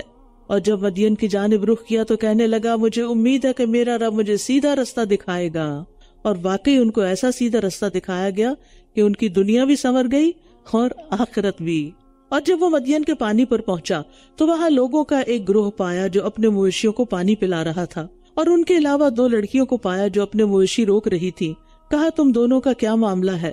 وہ دونوں کہنے لگی جب تک چرواہے واپس نہ لوٹ جائیں ہم اپنے جانوروں کو پانی نہیں پلاتی تاکہ مردوں کے اندر اختلاط نہ ہو، اور ہمارا باپ بہت بوڑھا ہے۔ تو اس نے ان کو پانی پلا دیا، پھر سائے کی طرف پلٹ گیا تو کہنے لگا ربی انی لما انزلت الی من خیر فقیر، جو بھلائی بھی تو میری طرف نازل کرے بے شک میں اس کا محتاج ہوں۔ موسیٰ علیہ السلام سفر سے تھکے ہوئے ہیں، اس کے باوجود نیکی کا موقع سامنے آتا ہے تو فوراً اٹھ کھڑے ہوتے ہیں، اور پھر ان سے کسی صلے کی توقع نہیں رکھتے، ان سے کوئی فالتو بات نہیں کرتے، بلکہ واپس اپنی جگہ پر درخت کے سائے کے نیچے آ کے بیٹھ کر اللہ سے بات کرتے ہیں۔ ربی انی لما انزلت الی من خیر فقیر، کہ اے رب جو بھلائی بھی تو میری طرف نازل کر دے میں اس کا محتاج ہوں، اب میں انتہائی ضرورت مند ہوں، تو مجھ پر اپنی نظر کرم فرما۔ اور خیر کا لفظ کئی چیزوں پر بولا جاتا ہے، کھانے پر، نیکی کے کاموں پر، عبادت، قوت، مال، اور یہاں ساری چیزیں چاہیے تھی نا، کھانا بھی چاہیے تھا، ٹھکانا بھی چاہیے تھا، یعنی کمال درجے کا اخلاق ہے نا، اور اخلاص بھی ہے کہ اتنی مشکل میں نیکی کر کے کسی قسم کی کوئی توقع ہی نہیں، کیونکہ رب پوری کرتا ہے نا ساری چیز، دینے والا تو رب ہے۔ ہماری زندگی میں یہ چیز کس قدر مسنگ ہے۔ عام طور پر لوگ اگر اپنا کوئی مسئلہ بتاتے ہیں تو میں ان سے کہتی ہوں کہ اللہ کو پکارو، دعا کرو۔ وہ سمجھتے ہیں کہ شاید میں نے ان کی بات ہی نہیں سنی اور میں سمجھتی نہیں اور میں ان کے دکھ اور غم کو جانتی نہیں۔ اس وقت موسیٰ علیہ السلام جس کنڈیشن میں ہیں، تھکاوٹ اور بھوک اور اجنبیت اور پریشانی کے عالم میں، اس سے بڑی تکلیف ہمیں کبھی کو پہنچی ہوگی یا جیسی نہیں؟ ہماری تکلیفیں تو اس کے مقابلے میں بہت کم ہے۔ انہیں تو کسی کی بھی خبر نہیں وہاں کے کون رہتا ہے یہاں اور کون میری مدد کرے گا، اور کسی کے آگے ہاتھ بھی نہیں پھیلانا چاہتے تھے، سوال بھی اللہ سے کر رہے ہیں، اور اللہ تعالیٰ نے کس طرح پھر آگے مدد کی ان کی۔ ہم اللہ کو پکارنے کو اتنا ہلکا کیوں سمجھتے ہیں؟ ہم دعا کرنے کو معمولی چیز کیوں سمجھتے ہیں؟ دعا تو مومن کا ہتھیار ہے۔ جب ہمارے پاس کوئی بھی وسیلہ نہیں رہتا تو بھی سب سے بڑا وسیلہ ہوتا ہے، اور وہ ہے اللہ کی مدد۔ اللہ تعالیٰ ہم پہ ڈالتے ہیں کہ ہم اس سے مانگتے ہیں کہ نہیں مانگتے، وہ تو بن مانگے بھی دیتا ہے، لیکن کچھ حالات میں وہ چاہتا ہے کہ ہم صرف اسی کی طرف پلٹیں۔ ہمیں سے ہر ایک کو جائزہ لینا چاہیے کہ وہ مشکل وقت میں کیا طریقہ اختیار کرتا ہے۔ جب دکھی ہوتا ہے، تکلیف ہوتا ہے، اس کو پریشانی ہوتی ہے تو پھر وہ کدھر جاتا ہے؟ اماں کے پاس، ابا کے پاس، بہن کے پاس، استاد کے پاس، کسی مہربان کے پاس، کسی دوست کے پاس؟ کہاں؟ نہیں، سب سے پہلے اللہ کے پاس، پھر اللہ تعالیٰ آپ کی رہنمائی کرے گا اب آگے کیا کرنا ہے۔ پھر ان دونوں میں سے ایک شرم و حیا کے ساتھ چلتی ہوئی اس کے پاس آئی، کہنے لگی میرے والد تمہیں بلا رہے ہیں تاکہ تمہیں اس کی اجرت دیں جو تم نے ہمارے لیے پانی پلایا ہے۔ چنانچہ وہ اس کے پاس آیا اور اس سے سارا قصہ بیان کیا تو اس نے کہا ڈرو نہیں، تم ظالم قوم سے نجات پا گئے ہو، یعنی یہ ٹیریٹری فرعون کی حکومت سے باہر ہے جہاں تمہیں کوئی کچھ نہیں کہہ سکتا۔ تو دیکھیے کس طرح اللہ تعالیٰ نے دعا قبول کر لی اور فوراً ہی بلاوا آ گیا۔ اور یہاں خاص طور پر عورت کے حیا کا ذکر کیا گیا ہے، اور یہی عورت کا اصل زیور، اصل حسن، اصل خوبصورتی ہے کہ وہ مردوں کی طرح حیا اور حجاب سے بے نیاز نہیں ہوتی، بے باک نہیں ہوتی کہ ہر مرد سے ہنس ہنس کے باتیں شروع کر دے اور اس کے ساتھ فری ہو جائے اور پرواہ نہ کرے۔ حیا جو ہے یہ ایمان کا حصہ ہے۔ رسول اللہ صلی اللہ علیہ وسلم نے فرمایا حیا اور ایمان کو ایک دوسرے کے ساتھ اکٹھا کیا گیا ہے، لہٰذا جب ان دونوں میں سے ایک اٹھا لیا جاتا ہے تو دوسرا بھی ساتھ اٹھ جاتا ہے۔ رسول اللہ صلی اللہ علیہ وسلم نے فرمایا حیا ایمان کا حصہ ہے اور ایمان کا تعلق جنت سے ہے۔ اب موسیٰ علیہ السلام ان کے گھر بیٹھے ہیں، قالت احداہما یا ابت استاجر، ان دونوں میں سے ایک کہنے لگی اے ابا جان آپ اسے اجرت پہ رکھ لیں، بہترین شخص جسے آپ اجرت پر رکھیں وہی ہے جو مضبوط اور امانت دار ہو۔ انہیں موسیٰ علیہ السلام کی مضبوطی کا کہاں سے پتہ چلا؟ کہتے ہیں کہ بہت بڑا جو پتھر تھا جسے 10 آدمی اٹھاتے تھے انہوں نے اکیلے اٹھا لیا جب وہ پانی پلا رہے تھے وہاں۔ اور پھر امانت دار کہ نہ لڑکیوں کو دیکھا، نہ ان سے کوئی بات کی، اور نہ ہی ان سے کسی قسم کا کوئی مطالبہ کیا۔ اس نے کہا میں اپنی 2 بیٹیوں میں سے ایک کا نکاح تم سے اس شرط پر کرنا چاہتا ہوں کہ تم میرے ہاں 8 سال مزدوری کرو، پھر اگر تم 10 سال پورے کر دو تو یہ تمہاری طرف سے احسان ہے، اور میں تم پر مشقت نہیں ڈالنا چاہتا، انشاءاللہ تم ضرور مجھے نیک لوگوں میں سے پاؤ گے۔ اس نے کہا یہ بات میرے اور تیرے درمیان طے ہو گئی، ان دونوں میں سے جو مدت بھی میں پوری کر دوں مجھ پر کوئی زیادتی نہ ہوگی، اور جو بات ہم کہہ رہے ہیں اللہ اس پر نگران ہے، واللہ علی ما نقول وکیل۔ تو اس سے یہ پتہ چلتا ہے کہ اسلام میں نکاح کے لیے گواہوں کا ہونا بھی ضروری ہے۔ پھر جب موسیٰ نے مقررہ مدت پوری کر لی اور وہ اپنے گھر والوں کو لے کر چل دیا تو اس نے طور کی جانب ایک آگ دیکھی۔ اس نے اپنے گھر والوں سے کہا ٹھہرو، میں نے ایک آگ دیکھی ہے، ہو سکتا ہے کہ میں تمہارے پاس وہاں سے کوئی خبر یا آگ کا کوئی انگارہ لے آؤں تاکہ تم تاپ سکو۔ تو موسیٰ علیہ السلام نے 10 سالہ مدت پوری کی اور پھر وہاں سے اجازت لے کے اپنی بیوی کو ساتھ لے کر نکلے واپس مصر جانے کے لیے، کیونکہ 10 سال کی مدت اگر کوئی شخص ملک سے باہر رہتا تو پھر واپسی پر اس کو کچھ نہیں کہا جاتا تھا، یعنی اس پر وہ قانون لاگو نہیں ہوتا تھا۔ پھر جب وہ اس آگ کے پاس آیا تو بابرکت جگہ میں وادی کے دائیں جانب کے کنارے سے ایک درخت سے پکارا گیا، اے موسیٰ، بے شک میں ہی اللہ ہوں جو تمام جہانوں کا رب ہے، اور یہ کہ تو اپنا عصا ڈال دے۔ پھر جب اس نے اس کو دیکھا کہ وہ ہل رہا ہے گویا کہ وہ ایک سانپ ہے تو وہ پیٹھ پھیر کر چل دیا اور پیچھے مڑ کر بھی نہ دیکھا۔ فرمایا اے موسیٰ آگے بڑھ اور خوف نہ کر، بے شک تو امن پانے والوں میں سے ہے، اپنا ہاتھ اپنے گریبان میں داخل کر، وہ کسی تکلیف کے بغیر چمکتا ہوا نکلے گا، اور خوف سے بچنے کے لیے اپنا بازو اپنی طرف ملا لے، تو یہ دونوں نشانیاں تیرے رب کی طرف سے ہیں فرعون اور اس کے سرداروں کی طرف جانے کے لیے، بے شک وہ فاسق لوگ ہیں۔ تو ید بیضا دوسرا معجزہ تھا جو انہیں عطا کیا گیا، پہلا تھا عصا اور دوسرا تھا ید بیضا۔ اور یہاں خوف دور کرنے کا ایک بہت اچھا طریقہ بتایا گیا ہے، ایک حل بتایا گیا ہے کہ انسان اپنا ہاتھ اپنی بغل میں ڈال لے، یعنی اپنے ہاتھوں کو اپنے جسم کے ساتھ ملا لے، اور اگر دونوں نہیں تو ایک کو بھی ڈالا جا سکتا ہے۔ ایک چھوٹی سی ٹپ، اگر رات کو اگر آپ کو نیند نہ آ رہی ہو نا تو آپ اگر اپنے ایک ہاتھ کو اپنے سر کے نیچے رکھے ہوئے تو دوسرے کو اس کے اندر رکھ لیں تو آپ سکون میں آ جائیں گے اور بہت جلدی نیند آ جائے گی آپ۔ تو یہ خوف کو دور کرنے کا اور بے سکونی کو دور کرنے کا ایک بہترین نسخہ ہے کہ اپنا ہی ہاتھ اپنے ہی جسم کے اندر انسان چھپا لے تو وہ ریلیکس ہو جاتا ہے۔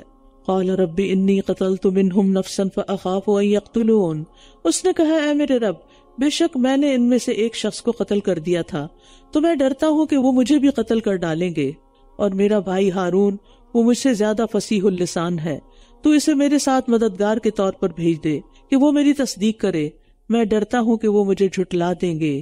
فرمایا ہم ضرور تیرے بھائی کے ذریعے تیرا بازو مضبوط کر دیں گے، اور تم دونوں کو اپنی نشانیوں کے ساتھ ایسا غلبہ عطا کریں گے کہ وہ تم تک پہنچ نہ سکیں گے، تم دونوں اور جو تمہاری پیروی کریں وہی غالب آنے والے ہیں۔ پھر جب موسیٰ ان کے پاس ہماری کھلی کھلی نشانیوں کے ساتھ آیا تو وہ کہنے لگے کہ یہ تو محض ایک کھڑا ہوا جادو ہے، اور ہم نے یہ اپنے پہلے آباء و اجداد میں کبھی سنا بھی نہ تھا، یعنی معجزات کو انہوں نے جادو قرار دیا۔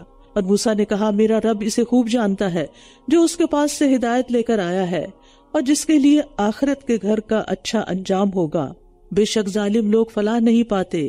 اور فرعون نے کہا اے اہل دربار، میں تو اپنے سوا کسی کو تمہارے لیے معبود نہیں جانتا، تو اے حامان تم میرے لیے مٹی پر آگ جلاؤ، پھر میرے لیے ایک اونچی عمارت بناؤ تاکہ میں موسیٰ کے معبود کی طرف جھانکوں، اور میں تو اسے جھوٹوں میں سے ہی سمجھتا ہوں۔ یعنی یہ صرف مذاق اڑانے کے لیے سب باتیں ہو رہی تھی، ورنہ کسی بلڈنگ پہ چڑھ کے تو چاند بھی بعض اوقات نظر نہیں آتا، تو ان کو موسیٰ کا خدا کیسے نظر آتا؟ اور اس نے اور اس کے لشکروں نے زمین میں ناحق تکبر کیا، اور وہ یہ سمجھتے تھے کہ بے شک وہ ہماری طرف لوٹائے نہ جائیں گے۔ یہاں زمین سے مراد ارض مصر ہے جہاں فرعون حکمران تھا اور اپنے آپ کو بڑا سمجھتا تھا، تو بغیر الحق انہوں نے تکبر کیا، یعنی تکبر تو ویسے ہی درست نہیں، تو ناحق تو اور بھی غلط ہے۔ فَأَخَذْنَاهُ وَجُنُودَهُ فَنَبَذْنَاهُمْ فِي الْيَمِّ، چنانچہ ہم نے اسے اور اس کے لشکروں کو پکڑ لیا، پھر ہم نے انہیں سمندر میں پھینک دیا، تو دیکھ لو ان ظالموں کا انجام کیسا ہوا۔ اور ہم نے انہیں ایسے رہنما بنا دیا جو آگ کی طرف بلاتے تھے، اور قیامت کے دن وہ مدد نہ کیے جائیں گے، اور ہم نے اس دنیا میں ان کے پیچھے لعنت لگا دی، اور قیامت کے دن بھی وہ بدحال لوگوں میں سے ہوں گے۔ وَلَقَدْ آتَيْنَا مُوسَى الْكِتَابَ مِنْ بَعْدِ مَا أَهْلَكْنَا الْقُرُونَ الْأُولَى، اور پہلی امتوں کو ہلاک کرنے کے بعد ہم نے موسیٰ کو ایسی کتاب عطا کی جو لوگوں کے لیے بصیرت کا خزانہ اور ہدایت اور رحمت تھی تاکہ وہ نصیحت حاصل کریں۔ یہ مقصد تھا موسیٰ علیہ السلام کو کتاب دیے جانے کا۔ اور پہلی امتوں سے مراد فرعون یا نوح علیہ السلام، عاد اور سمود کی قومیں۔ اور آپ طور کی مغربی جانب موجود نہ تھے جب ہم نے موسیٰ کی طرف اپنے حکم کی وحی کی، اور نہ آپ مشاہدہ کرنے والوں میں سے تھے، یعنی اگر آپ رسول برحق نہ ہوتے تو موسیٰ علیہ السلام کے واقعے کا علم بھی آپ کو نہ ہوتا، کیونکہ آپ کا علم مشاہدے کا نتیجہ نہیں، یہ اللہ کی رحمت ہے کہ اس نے آپ کو نبی بنایا اور آپ پر وحی کی، اس وحی کے ذریعے یہ ساری معلومات مل رہی ہیں کہ وہاں کیا ہوا تھا۔ لیکن ہم نے کئی امتیں اٹھائیں، پھر ان پر مدت حیات طویل ہو گئی، اور آپ مدین والوں میں مقیم نہ تھے کہ آپ ان پر ہماری آیات پڑھتے، لیکن ہم ہی رسول بھیجنے والے تھے، اور آپ طور کے کنارے پر بھی نہ تھے جب ہم نے موسیٰ کو پکارا تھا۔ لیکن یہ تو آپ کے رب کی طرف سے ایک رحمت ہے تاکہ آپ ایسی قوم کو خبردار کریں کہ جن کے پاس آپ سے پہلے کوئی خبردار کرنے والا نہیں آیا، شاید کہ یہ نصیحت حاصل کریں۔ اور اگر یہ بات نہ ہو کہ انہیں ان کے کیے کی وجہ سے کوئی مصیبت پہنچے گی تو یہ کہیں گے، اے ہمارے رب، تو نے ہماری طرف کوئی رسول کیوں نہ بھیجا تاکہ ہم تیری آیات کی پیروی کرتے اور ہم ایمان والوں میں سے ہو جاتے۔ اب موسیٰ علیہ السلام کا قصہ تو مکمل ہوا، اب یہاں پر نبی صلی اللہ علیہ وسلم کے مخاطبین سے خطاب ہے کہ ان کی سرکشی کافی حد تک بڑھ چکی تھی، اور اگر اللہ تعالیٰ نبی نہ بھیج کر بھی عذاب بھیج دیتا تو ظلم نہ ہوتا جتنے یہ سرکش ہو چکے تھے، کیونکہ ان پر ان کے ہاتھوں کی کمائی کی بدولت ہی مصیبت آتی۔ لیکن یہاں اللہ تعالیٰ نے اپنے احسان کا ذکر کیا کہ اس نے ان کے اندر ایک نبی بھیج دیا۔ فَلَمَّا جَاءَهُمُ الْحَقُّ مِنْ عِنْدِنَا، پھر جب ان کے پاس ہماری طرف سے حق آ گیا تو وہ کہنے لگے، اس پیغمبر کو اسی کی مانند کیوں نہ دیا گیا جو موسیٰ دیے گئے تھے؟ کیا بھلا انہوں نے اس کا انکار نہیں کر دیا تھا جو اس سے پہلے موسیٰ کو دیا گیا تھا؟ انہوں نے کہا تھا یہ دونوں جادو ہیں جو ایک دوسرے کی مدد کرتے ہیں، اور کہنے لگے ہم تو ہر ایک کے انکاری ہیں۔ یعنی اگر موسیٰ علیہ السلام جیسی نشانیاں بھی دے دی جائیں آپ کو تو یہ ایمان نہیں لائیں گے، جیسے ان کے معجزات تھے، عصا، لاٹھی کا سانپ بن جانا اور ہاتھ کا چمکنا وغیرہ۔ اگر نبی صلی اللہ علیہ وسلم کو بھی یہ سب دیا جائے تو بھی یہ لوگ نہیں ایمان لائیں گے، کیونکہ ابو جہل اس امت کا فرعون تھا اور وہ سردار تھا اور سب لوگ اس کی پیروی کر رہے تھے، جیسے فرعون کی قوم فرعون کی پیروی کی جا رہی تھی، اور وہ متکبر تھا۔ یعنی مراد اس سے یہ ہے کہ زندہ معجزات دیکھ کر بھی فرعونی ایمان نہیں لائے تھے، تو کیا یہ لوگ ایمان لے آئیں گے؟ کہہ دیجئے اگر تم سچے ہو تو تم بھی اللہ کے پاس سے کوئی ایسی کتاب لے آؤ جو ان دونوں سے زیادہ ہدایت والی ہو، میں اس کی پیروی کر لوں گا۔ پھر اگر انہوں نے آپ کی بات قبول نہ کی تو جان لیجئے کہ بے شک یہ صرف اپنی خواہشات کی پیروی کر رہے ہیں، اور اس سے زیادہ گمراہ کون ہے جو اللہ کی طرف سے آئی ہوئی ہدایت کے بغیر اپنی خواہش کی پیروی کرے۔ بے شک اللہ ظالم قوم کو ہدایت نہیں دیتا۔ تو یاد رکھیے، بغیر علم کے صرف نفس کی بات ماننا یہ خواہش پرستی کہلاتا ہے۔ یعنی علم کے بغیر، علم نہیں ہے کہ صحیح کیا غلط کیا، صرف وہ کر لینا جو دل چاہتا، اور بہت سے لوگ اس پہ بڑا فخر کرتے ہیں، ہم تو اپنے دل کی سنتے ہیں، بس اپنے دل کی سنو، دل کیا کہتا ہے۔ تو علم کی روشنی میں اگر دل کی سن رہے ہیں تو ویل اینڈ گڈ، لیکن علم کے بغیر دل کی سن رہے تو ہو سکتا ہے کہ شیطان نے وہاں قبضہ کیا ہو اور وہ تمہیں بھٹکا دے۔ اور ہم نے ان کے لیے پے در پے اپنا کلام بھیجا تاکہ یہ نصیحت حاصل کریں، یعنی ایک رسول کے بعد دوسرا رسول، ایک کتاب کے بعد دوسری کتاب ہم بھیجتے رہے، اور اس طرح مسلسل لگاتار ہم اپنی بات لوگوں تک پہنچاتے رہے۔ تو اللہ سبحانہ و تعالیٰ کا مقصد کیا تھا لوگوں تک پیغام پہنچانے کا؟ تاکہ لوگ برے انجام سے ڈر کر ان باتوں سے نصیحت پکڑ کر ایمان لے آئیں اور اپنے آپ کو عذاب سے محفوظ کر لیں۔ الذین آتیناہم الکتاب من قبلہ ہم بہ یؤمنون، وہ لوگ جنہیں ہم نے اس سے پہلے کتاب دی تھی وہ اس پر بھی ایمان رکھتے ہیں، یعنی جو اپنی کتاب کو مانتے ہیں ان میں سے کچھ اس کو بھی مانتے ہیں۔ وَإِذَا يُتْلَى عَلَيْهِمْ قَالُوا آمَنَّا بِهِ إِنَّهُ الْحَقُّ مِنْ رَبِّنَا إِنَّا كُنَّا مِنْ قَبْلِهِ مُسْلِمِينَ، اور جب ان پر قرآن پڑھا جاتا ہے تو یہ کہتے ہیں ہم اس پر ایمان لے آئے ہیں، یقیناً یہ ہمارے رب کی طرف سے حق ہے، بے شک ہم اس سے پہلے ہی فرما بردار تھے۔ یعنی جب ان کے سامنے قرآن کی تلاوت ہوتی ہے تو وہ ایمان لے آتے ہیں، کس لیے؟ وہ سمجھ جاتے ہیں کہ یہ رب کی طرف سے آیا ہے اور بالکل حق ہے۔ انا کننا من قبلہ مسلمین، ہم تو اس سے پہلے ہی مسلمان تھے، یعنی اس کو سنتے ہی ہم پہچان گئے یاد رکھیے پہلی امتوں کا دین بھی اسلام ہی تھا، اور تورات اور انجیل کی بنیادی تعلیم بھی وہی تھی جو قرآن کی ہے۔ تو ان لوگوں نے کیا دیکھا کہ یہ تو وہی ہے جس پر ہم ایمان لائے ہیں، کیونکہ ہمارے پاس جو کتابیں ہیں ان میں بھی یہی باتیں لکھی ہوئی ہیں۔ ملت ابیکم ابراہیم ھو سماکم المسلمین من قبل وفی ھذا، اللہ نے تمہارا نام مسلمان رکھا ہے اس سے پہلے بھی اور اس کتاب میں بھی۔ اور یہ کہنا کہ مسلمین صرف امت محمد کا نام ہے تو یہ درست نہیں، یعنی مسلمان صرف ہم ہی نہیں، اور کون ہے مسلمان؟ جو بھی اپنے پیغمبر پر ایمان لائے اور اس کی باتیں مانتے رہے۔ اولئک یؤتون اجرہم مرتین بما صبروا ویدرؤون بالحسنۃ السیئۃ ومما رزقناہم ینفقون، یہی لوگ ہیں جو اپنا اجر 2 بار دیے جائیں گے اس صبر کے بدلے جو انہوں نے کیا، اور یہ برائی کو بھلائی کے ساتھ دور کرتے ہیں، اور جو رزق ہم نے انہیں دیا ہے اس میں سے یہ خرچ کرتے ہیں۔ اس سے کیا پتہ چلتا ہے کہ اہل کتاب میں سے جو لوگ نبی صلی اللہ علیہ وسلم پر ایمان لائے ان کے لیے 2 اجر ہے، اولئک یؤتون اجرہم مرتین۔ اور دوسری بات یہ پتہ چلتی ہے کہ برائی کرنے والے کا جواب اچھے طریقے سے دینا چاہیے، اور یہ لوگ ایسے ہی ہیں، یہ سچے ایمان والے ہیں کہ ان کے ساتھ کوئی برا کرے تو جواباً برائی نہیں کرتے بلکہ اچھے طریقے سے اس معاملے کو رفع دفع کرتے ہیں۔ اور یہ بھی معنی ہے کہ اگر ان سے کوئی برائی ہو جائے تو اس کے بعد نیک عمل کر لیتے ہیں تاکہ پچھلے برائی کے اثرات ختم ہو جائیں۔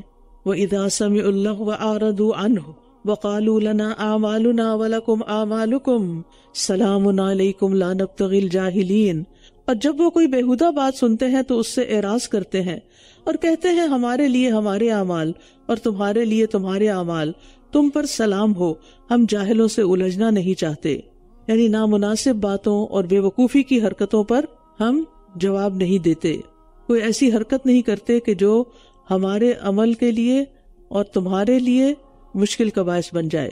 پھر اس سے یہ بات بھی پتہ چلتی ہے کہ سلام علیکم لا نبتغی الجاہلین، کہ جو جاہل شخص بات کو سمجھنے کی کوشش نہ کرے اس شخص سے کنارہ کیا جائے، یعنی اس کے ساتھ بہت گلا ملا نہ جائے۔ تو یہاں لا نبتغی الجاہلین کا مطلب کیا ہے کہ ہم جاہلوں کو چاہتے ہی نہیں، نہ دوستی کے لیے نہ جھگڑے کے لیے، دوستی بھی نہ کرو اور جھگڑا بھی نہ کرو۔ سلام علیکم لا نبتغی الجاہلین انک لا تہدی من احببت ولیکن اللہ یہدی من یشاء وہو عالم بالمہتدین، بے شک آپ ہدایت نہیں دے سکتے جس کو آپ چاہتے ہیں بلکہ اللہ ہدایت دیتا ہے جسے وہ چاہتا ہے، اور وہ ہدایت پانے والوں کو بھی خوب جانتا ہے۔ یعنی آپ اپنے قریبی رشتہ داروں کے ایمان لانے کی خواہش رکھتے تھے، لیکن آپ کو بتا دیا گیا کہ جن سے آپ کو محبت ہے ضروری نہیں کہ وہ آپ کے راستے پر آ جائیں۔ آپ کو تسلی دی جا رہی ہے کہ ہدایت دینا صرف اللہ کے اختیار میں ہے، اگر نبی کے اختیار میں ہوتا تو سب سے پہلے وہ اپنے عزیزوں پیاروں کو ہدایت پر لے آتا۔ پیغمبر کا کام بتا دینا ہوتا ہے، اللہ کی طرف دعوت دینے والا صرف دعوت دیتا چلا جاتا ہے، وہ لوگوں کو مجبور نہیں کرتا۔ اور یہ کہتے ہیں کہ اگر ہم آپ کے ہمراہ حق کی پیروی کریں تو ہم اپنی زمین سے اچک لیے جائیں گے، کیا ہم نے ان کو امن والے حرم میں جگہ نہیں دی جس کی طرف ہر طرح کے پھل کھینچے چلے آتے ہیں ہماری طرف سے بطور رزق، لیکن ان کے اکثر کچھ علم نہیں رکھتے۔ تو اس میں آپ دیکھیے کہ اگرچہ یہ بہت ظلم کر رہے تھے، طرح طرح کی خرابیاں تھیں ان کے اندر، لیکن اس کے باوجود انہیں امن و امان بھی میسر تھا اور ہر طرح کی نعمتیں بھی میسر تھیں۔ تو اس کا یہ مطلب نہیں کہ اللہ تعالیٰ ان کی برائیوں اور ظلم کو اپروو کر رہا تھا۔ تو آج بھی کچھ ظالموں کے پاس بہت کچھ ہوتا ہے، اس کا یہ مطلب نہیں کہ اللہ ان سے راضی ہو گیا ہے اور مسلمانوں سے اللہ راضی نہیں کہ ان کی شامت آ گئی ہے۔ وَكَمْ أَهْلَكْنَا مِنْ قَرْيَةٍ بَطِرَتْ مَعِيشَتَهَا، اور کتنی ہی بستیاں ہم نے ہلاک کر دی جو اپنی معیشت پر اتراتی تھیں، اپنے ریسورسز پر، اپنی اکنامک کنڈیشن پر بہت اتراتی تھی، بہت خوش ہوتی تھی۔ تو یہ ان کے گھر ہیں جن میں ان کے بعد بہت کم لوگ ہی بسائے گئے اور ہم ہی وارث ہیں۔ تو پچھلی قومیں ترقی یافتہ ہوتے ہوئے جب ایمان نہیں لائی تو اس وجہ سے وہ تباہ برباد ہو گئی۔ قوم عاد کتنی ترقی یافتہ تھی، قوم سمود کتنی ترقی یافتہ تھی، قوم فرعون کتنی ترقی یافتہ تھی۔ آج کل بعض کلپس ایسے آئے ہوئے ہیں کہ جس میں قوم فرعون کی بنائی ہوئی جو عمارتیں ہیں زمین کے اندر جتنی گہرائی میں جاتی ہیں تو انسان دیکھ کے حیران ہوتا ہے اتنے بھاری بھاری پتھر یہ وہاں لے کر کیسے گئے۔ تو ان کو اپنی معیشت پہ بڑا مان تھا، لیکن یہ ان کے کام نہیں آئی، ان کی عمارتیں ان کو فائدہ نہ دی۔ وَكَمْ أَهْلَكْنَا مِنْ قَرْيَةٍ بَطِرَتْ مَعِيشَتَهَا، اور کتنی ہی بستیاں ہم نے ہلاک کر دی جو اپنی معیشت پر اتراتی تھیں۔ تو یہ ان کے گھر ہیں جن میں ان کے بعد بہت کم لوگ ہی بسائے گئے اور ہم ہی وارث ہیں۔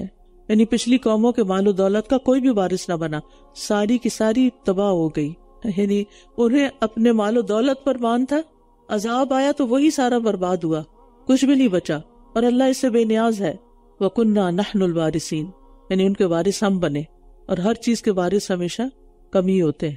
وَمَا كَانَ رَبُّكَ مُهْلِكَ الْقُرَىٰ حَتَّىٰ يَبْعَثَ فِي أُمِّهَا رَسُولًا، اور آپ کا رب کسی بستی کو اس وقت تک ہلاک نہیں کرتا جب تک ان کے مرکز میں کوئی رسول نہ بھیج دے جو ان پر ہماری آیات پڑھتا ہو، اور ہم بستیوں کو تبھی ہلاک کرتے ہیں جب ان کے رہنے والے ظالم ہو جائیں۔ تو ظلم سے ہمیشہ بچنا چاہیے، ظلم سے گھر برباد ہو جاتے ہیں، ظلم سے زندگیاں مصیبت کا شکار ہو جاتی ہیں۔ تو کسی کی بھی جان، مال، عزت پر کوئی ہاتھ نہیں اٹھانا چاہیے۔ اگر کسی نے چوری کی نہ ہو اور اس کو چور کہہ دیا جائے تو آپ سوچیے کہ اس کا نتیجہ پھر کیا ہوگا، اللہ تعالیٰ کو کتنی بری یہ بات لگے گی۔ اور یہاں پر آپ دیکھیے کہ اللہ سبحانہ تعالیٰ بستیوں کے بارے میں فرما رہے ہیں، اور آپ کا رب کسی بستی کو اس وقت تک ہلاک نہیں کرتا جب تک ان کے مرکز میں کوئی رسول نہ بھیج دے، یعنی کوئی بتانے والا، سمجھانے والا جو ان پر ہماری آیات پڑھتا ہو۔ تو اس سے کیا پتہ چلتا ہے کہ سمجھانے کے لیے کیا استعمال کرو، قرآن کی آیات سناؤ۔ اور ہم بستیوں کو تبھی ہلاک کرتے ہیں جب ان کے رہنے والے ظالم ہو جائیں۔ یعنی یہاں اللہ تعالیٰ نے نافرمان بستیوں کو ہلاک کرنے کا اصول بتا دیا ہے کہ اللہ تعالیٰ تاخیر کیوں کرتا ہے، اور پھر کس کو برباد کرتا ہے، جو اپنے ظلم اور سرکشی کی انتہا کو پہنچ جائیں۔ وَمَا أُوتِيتُم مِّن شَيْءٍ فَمَتَاعُ الْحَيَاةِ الدُّنْيَا وَزِينَتُهَا وَمَا عِندَ اللَّهِ خَيْرٌ وَأَبْقَىٰ أَفَلَا تَعْقِلُونَ، اور جو کچھ بھی تم دیے گئے ہو وہ تو دنیا کی زندگی کا سامان ہے اور اس کی رونق ہے، اور جو کچھ اللہ کے پاس ہے وہ بہت بہتر اور زیادہ باقی رہنے والا ہے، کیا پھر تم عقل سے کام نہیں لیتے؟ یعنی کفار مکہ جو تھے وہ اپنی دنیا کے نقصان کے خطرے کی وجہ سے ایمان نہیں لاتے تھے کہ اگر ہم آپ پر ایمان لے آئیں گے تو ہم تو عرب سے کٹ جائیں گے اور ہماری تجارت ختم ہو جائے گی اور ہماری اکانومی ڈاؤن ہو جائے گی۔ تو یہاں پر اللہ تعالیٰ نے بتا دیا جو بھی کوئی چیز تم دیے گئے ہو تو وہ اس دنیا کی زندگی کا سامان ہے، آگے نہیں لے کے جاؤ گے، تمہیں ایمان کے ساتھ اپنی آخرت کی تیاری بھی کرنی ہے، اور تمہارے پاس دنیا میں جتنا کچھ بھی ہے وہ بالآخر ختم ہو جائے گا یا تم ختم ہو جاؤ گے، لیکن آخرت کا سامان ہمیشہ باقی رہنے والا ہے، پرانا بھی نہیں ہوگا۔ تو عقل مند شخص جو ہے وہ بہتر چیز کو اور باقی رہنے والی چیز کو فانی چیز پر ترجیح دیتا ہے، کیونکہ دنیا کا سامان آخرت کے مقابلے میں کوئی حیثیت نہیں رکھتا۔ وہ بات آپ کو یاد رہی کہ جو میں نے کہی تھی کہ ہر چیز کو اس نظر سے دیکھیں کہ یہ اللہ کی ہے، میری نہیں ہے، اور پھر اس کے بعد اپنی کیفیت کو دیکھیں، پھر آپ کے لیے دینا بھی آسان ہو جائے گا۔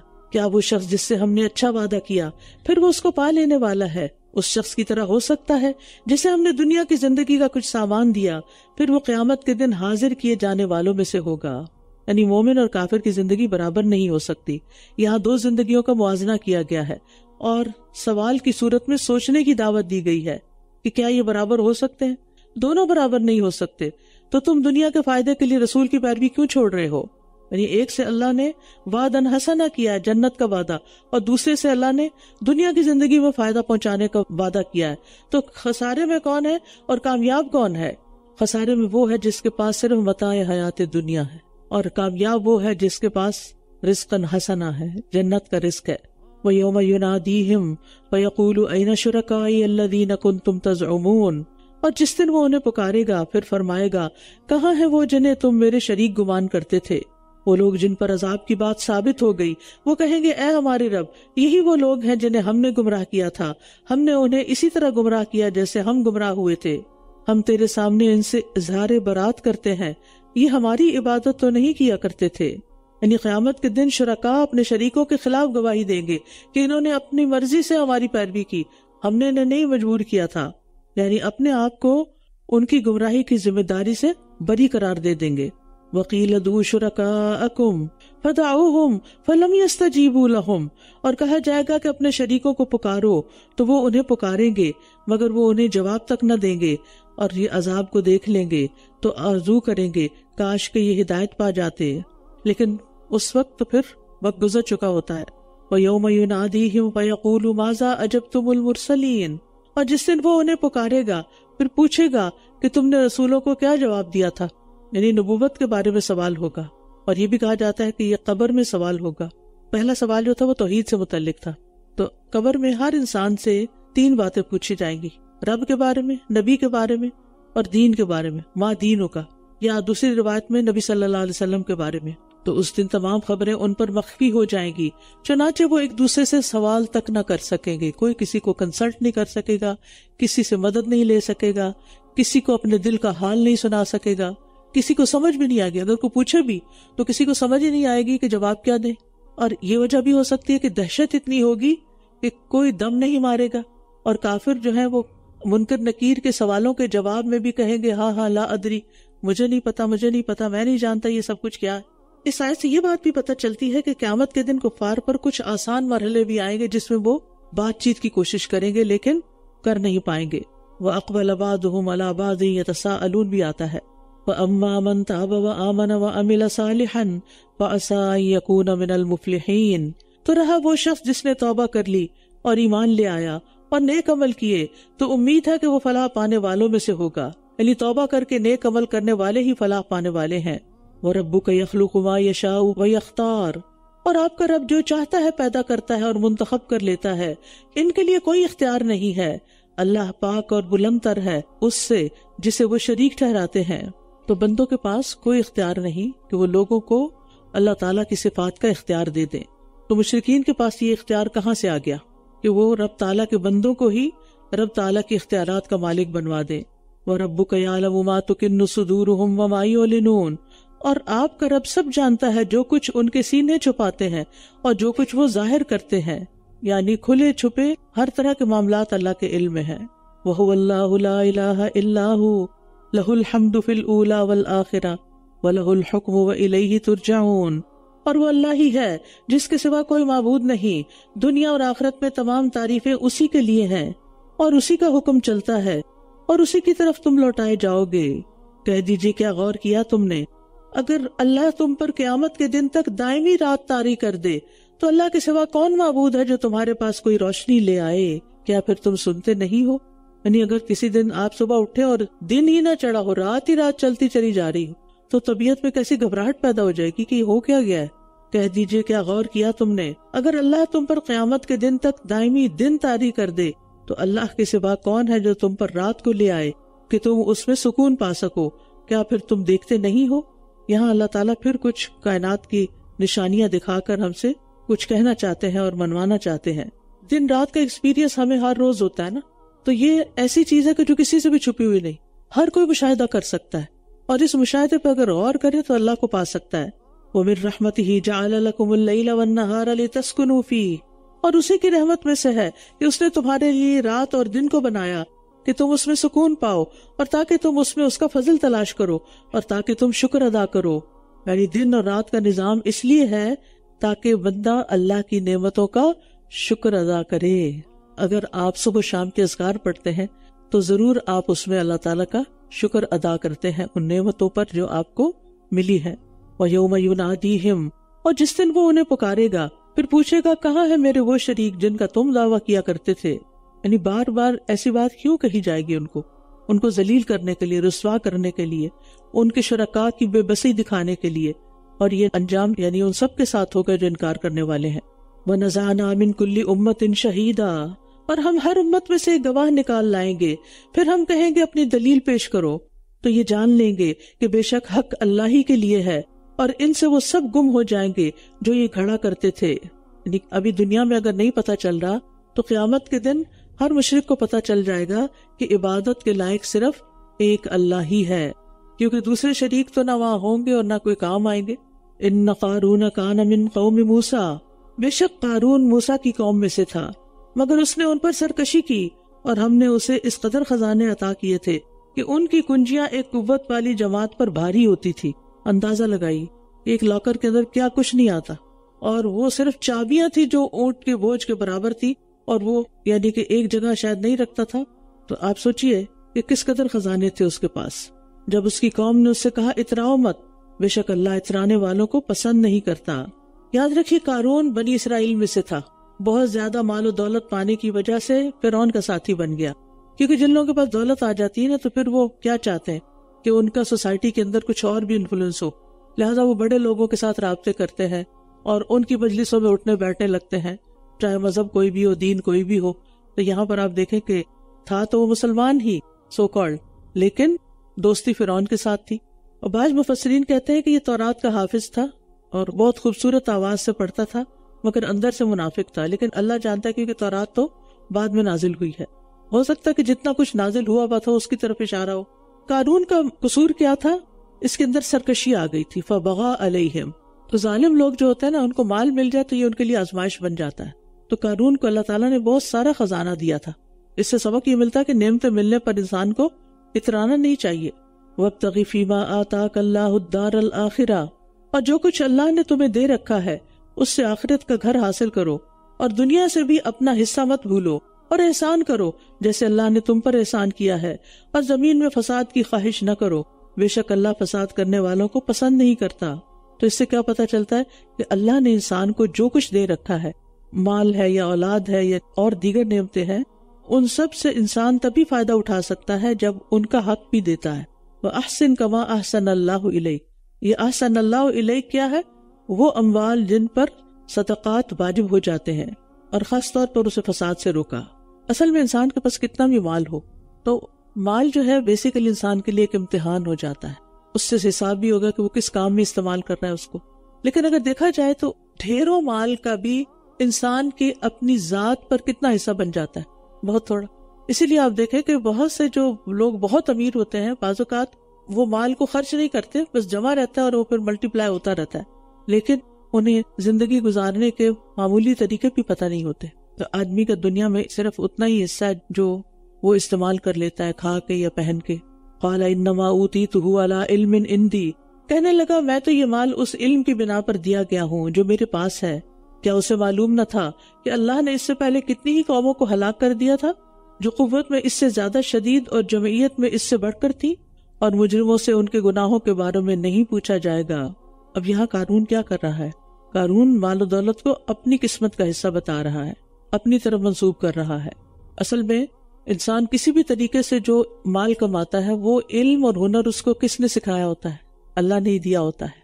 اور انسان کا اگر ایمان ہو تو انسان کے لیے دنیا کا مال نقصان نہیں دیتا، اور اگر ایمان نہ ہو تو علم و ہنر اور مال و دولت ہلاک ہونے سے بچا نہیں سکتا۔ پھر وہ اپنی پوری زینت میں اپنی قوم کے سامنے نکلا۔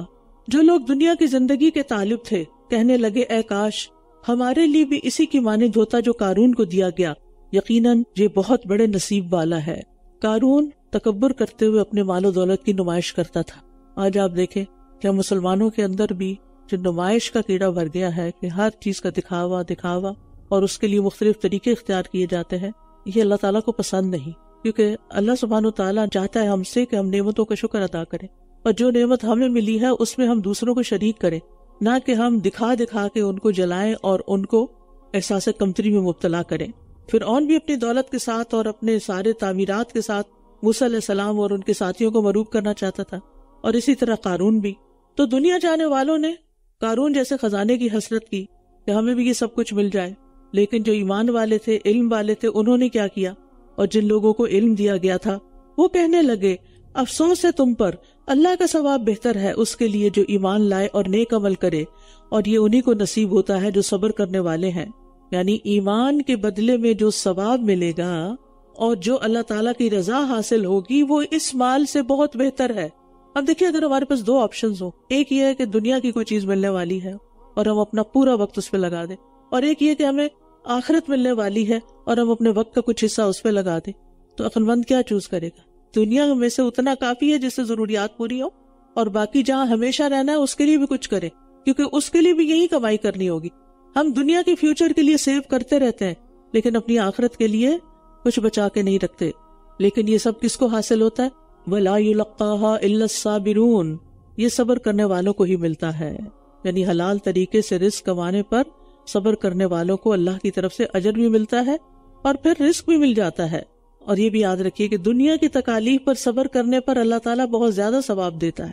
اگر کوئی انسان ان تکلیفوں پر کوئی شکوہ شکایت نہ کرے، شکوہ ہوتا ہے سامنے والے سے اور شکایت ہوتی ہے دوسرے کو۔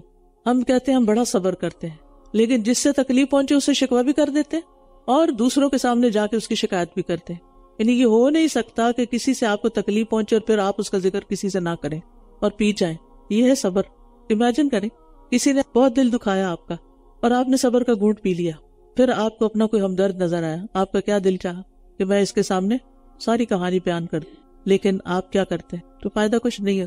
یہ جو اپنے اندر ہی رکھ جاتے ہیں نا، نہیں کرتے، یہی صبر ہے. اور اگر اس سے شکایت کر، اس سے شکایت کر، اس سے شکایت کر. ہاں مشورہ آپ لے سکتے ہیں کسی سے بھی، لیکن شکایتیں نہیں. مشورہ لینے میں یہ کہ یہ سچویشن ہے، اس میں یہ مشکل ہے، اس میں کیا کرنا چاہیے. اور شکایت یہ ہے کہ انسان اس شخص کو ٹارگٹ کر لے جس سے اس کو تکلیف پہنچی. یہ تو ہے ہی ایسا، اور یہ تو بار بار ایسے کہتا ہے، اور یہ تو ہر وقت مجھے ستاتا ہے. اور کیا ان شکایتوں سے مسائل حل ہو گئے؟ دعا کرنے کا ہمارے پاس وقت نہیں ہے، صدقہ خیرات کرنے کا ہمارے پاس وقت نہیں ہے، اللہ کے آگے گڑ گڑانے کا وقت نہیں ہے، لوگوں کی خدمت کا وقت نہیں ہے، اور شکوے شکایتوں میں گھنٹوں ضائع کر دیتے ہیں، چاہے بول کے کریں یا لکھ کے کریں. تو ہوا کیا پھر؟ تو ہم نے اسے اور اس کے گھر کو زمین میں دھسا دیا. پھر نہ اس کے لیے کوئی ایسی جماعت تھی جو اللہ کے مقابلے میں اس کی مدد کرتی، اور نہ ہی وہ خود اپنا دفاع کرنے والوں میں سے تھا. تو اللہ تعالیٰ نے قارون کو اس کے خزانے سمیت زمین میں دھسا دیا. وہ ساری کنجیاں اور مال و دولت ہر چیز سمیت اندر چلا گیا، زمین میں دھس گیا. حدیث میں آتا ہے ایک آدمی اپنی چادر تکبر سے گھسیٹتا جا رہا تھا، تو اسی حالت میں اسے زمین میں دھسا دیا گیا، اور وہ قیامت کے دن تک زمین میں دھستا چلا جا رہا ہے. اور جو لوگ کل اس کے مقام کی تمنا کر رہے تھے، کاش ہمیں بھی یہ ملتا جو قارون کو ملا ہے، کہنے لگے افسوس، اب پتہ چلا کہ اللہ اپنے بندوں میں سے جس پر چاہتا ہے رزق کشادہ کر دیتا ہے اور تنگ بھی کر دیتا ہے. اگر اللہ ہم پر احسان نہ کرتا تو ہمیں بھی زمین میں دھسا دیتا. افسوس کہ کافر کبھی فلاح نہیں پاتے. یاد رکھیے، رزق کا زیادہ یا کم ہونا اللہ کی مشیت پر موقوف ہے. اللہ کو پتہ ہے کس کو زیادہ دینا اور کس کو کم، اور کس کو کب تک کم دینا اور پھر زیادہ کر دینا ہے. اس کے لیے اسباب پیدا کر دینے ہیں. اور یہ بات تو اپنے دل میں بٹھا لیجئے کہ مال و دولت کی کمی یا زیادتی اللہ کی ناراضگی یا رضا مندی کی دلیل نہیں ہے، کیونکہ ہم نے مال و دولت کی کثرت سے اللہ کی رضا کو مربوط کر لیا ہے. اللہ کے راضی ہونے کی علامت صرف ایمان اور عمل صالح میں آگے نکلنے کی دولت ہے. حدیث میں آتا ہے اللہ تعالیٰ نے تمہارے درمیان تمہارے اخلاق اسی طرح تقسیم کیے ہیں جس طرح اس نے تمہارے رزق تقسیم کیے ہیں.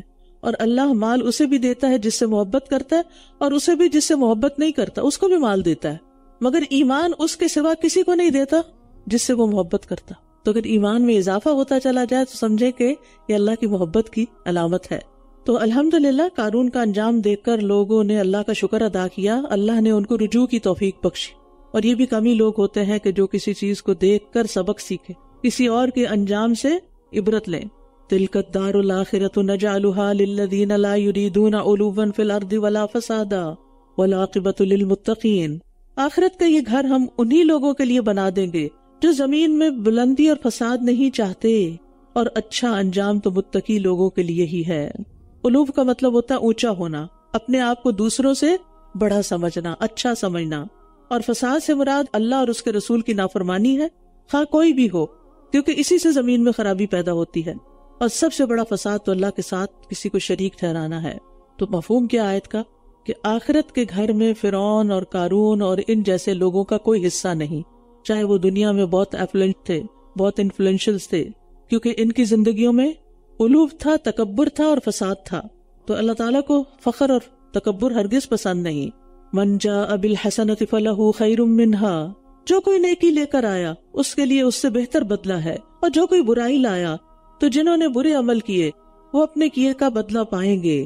ان الذی فرض علیک القرآن لرادک الی معاد، بے شک وہ ذات جس نے آپ پر قرآن فرض کیا ہے وہ ضرور آپ کو لوٹنے کی بہترین جگہ کی طرف پھیر لے جانے والا ہے. کہہ دیجئے میرا رب خوب جانتا ہے اس کو جو ہدایت لے کر آیا اور اسے بھی جو کھلی گمراہی میں مبتلا ہے. ان الذی فرض علیک القرآن، یعنی فرض کرنے سے مراد یہ ہے کہ جس رب نے آپ کو قرآن دیا کہ آپ اسے لوگوں تک پہنچائیں، تمام دنیا کے لوگوں تک پہنچائیں اور اس پر عمل کریں، وہ آپ کو اپنی منزل تک بھی پہنچائے گا. یعنی اشارہ ہے رسول اللہ صلی اللہ علیہ وسلم کی طرف کہ دنیا میں بھی عظیم الشان انجام کی طرف لوٹیں گے آپ، یعنی مکہ فتح ہو جائے گا. خوشخبری دی جا رہی ہے. ایسے حالات میں جب دور دور اس کے آثار نہیں تھے تو ہجرت کے 8ویں سال اللہ کا یہ وعدہ پورا ہو گیا. آپ فاتحانہ شان سے مکہ مکرمہ میں داخل ہوئے، اور آخرت میں عظیم الشان انجام سے مراد مقام محمود ہے، وہ بھی اللہ تعالیٰ آپ کو عطا کرے گا. لرادک الی معاد. سبحان اللہ، کتنی خوبصورت بات ہے نا. اللہ نے آپ کو یہ ذمہ داری دی ہے، آپ نے خود تو نہیں مانگی تھی. اللہ نے آپ کو چنا اور آپ پر یہ بوجھ ڈالا نبوت کا، اور آپ نے اس کو خوب نبھایا. پھر اللہ تعالیٰ نے ہی تسلی بھی دی اور اللہ تعالیٰ نے اچھا انجام بھی دکھایا. یاد رکھیے بعض اوقات کچھ نیکیاں بڑی مشکل ہو جاتی ہیں، لیکن انسان اگر ان کو اللہ کی طرف سے آیا ہوا فیصلہ سمجھ کر قبول کر لے اور اس کو کر ڈالے مشکل کے باوجود، تو ان مع العسر یسرا، تنگی کے ساتھ آسانی بھی ہے، اس کا اچھا انجام، اس کا اچھا نتیجہ بھی آپ کو ملے گا۔ مثلا کوئی شخص آپ پہ ظلم کرتا ہے اور آپ بدلے میں احسان کرتے ہیں، کوئی آسان ہے یعنی ظلم کے بدلے میں احسان آسان نہیں ہے، لیکن آپ کیوں کرتے ہیں؟ اس کا بدلہ مجھے اللہ سے چاہیے۔ نتیجہ کیا نکلتا ہے؟ دنیا میں وہ انسان بھی ٹھیک ہو جاتا ہے، وہ ظلم کرنا چھوڑ دیتا ہے، اور آخرت کا اجر تو بے حساب ہے صبر کرنے والوں کے لیے، کیونکہ یہ کام صبر کے بغیر نہیں ہو سکتا کہ جو ہمارے ساتھ اچھا نہ کرے ہم اس سے اچھا کریں۔ اور آپ تو امید بھی نہ رکھتے تھے کہ کبھی آپ کی طرف کتاب القا کی جائے گی، مگر یہ سراسر آپ کے رب کی رحمت ہے، بس آپ کافروں کے مددگار ہرگز نہ بنے، اور یہ لوگ آپ کو اللہ کی آیات سے ہرگز روکنے نہ پائیں، اس کے بعد کہ وہ آپ کی طرف نازل کی گئیں، اور آپ اپنے رب کی طرف دعوت دیتے رہیں اور ہرگز شرک کرنے والوں میں سے نہ ہوں، اور اللہ کے ساتھ کوئی دوسرا معبود نہ پکاریں، اس کے سوا کوئی معبود نہیں، اس کے چہرے کے سوا ہر چیز ہلاک ہونے والی ہے، حکومت اسی کی ہے اور اسی کی طرف تم پلٹائے جاؤ گے۔ سورۃ العنکبوت۔ بسم اللہ الرحمن الرحیم۔ الف لام میم۔ احسب الناس ان یترکوا ان یقولوا آمنا وهم لا یفتنون۔ کیا لوگوں نے یہ سمجھ رکھا ہے کہ وہ صرف یہ کہنے پر چھوڑ دیے جائیں گے کہ ہم ایمان لے آئے ہیں اور وہ آزمائے نہ جائیں گے؟ ایمان لا کر آزمائش آنی ہی آنی ہے، ایمان لانے پر امتحان تو ہوگا ہی، ٹیسٹ ہوگا، اور جتنا مضبوط ایمان ہوگا اتنی ہی بڑی آزمائش ہوگی۔ حالانکہ ہم نے ان لوگوں کو بھی آزمایا تھا جو ان سے پہلے تھے، بس اللہ ضرور جانچ لے گا ان لوگوں کو جنہوں نے سچ کہا، اور وہ جھوٹوں کو بھی ضرور جان لے گا۔ یعنی آزمائش کا مقصد کیا ہے؟ کہ سچ اور جھوٹ میں فرق کر لیا جائے، کون سچا ہے اور کون جھوٹا ہے، کس کا ایمان سچا ہے۔ یا وہ لوگ جو برے کام کر رہے ہیں انہوں نے یہ سمجھ رکھا ہے کہ وہ ہم سے بھاگ نکلیں گے، کتنا برا فیصلہ ہے جو یہ کر رہے ہیں۔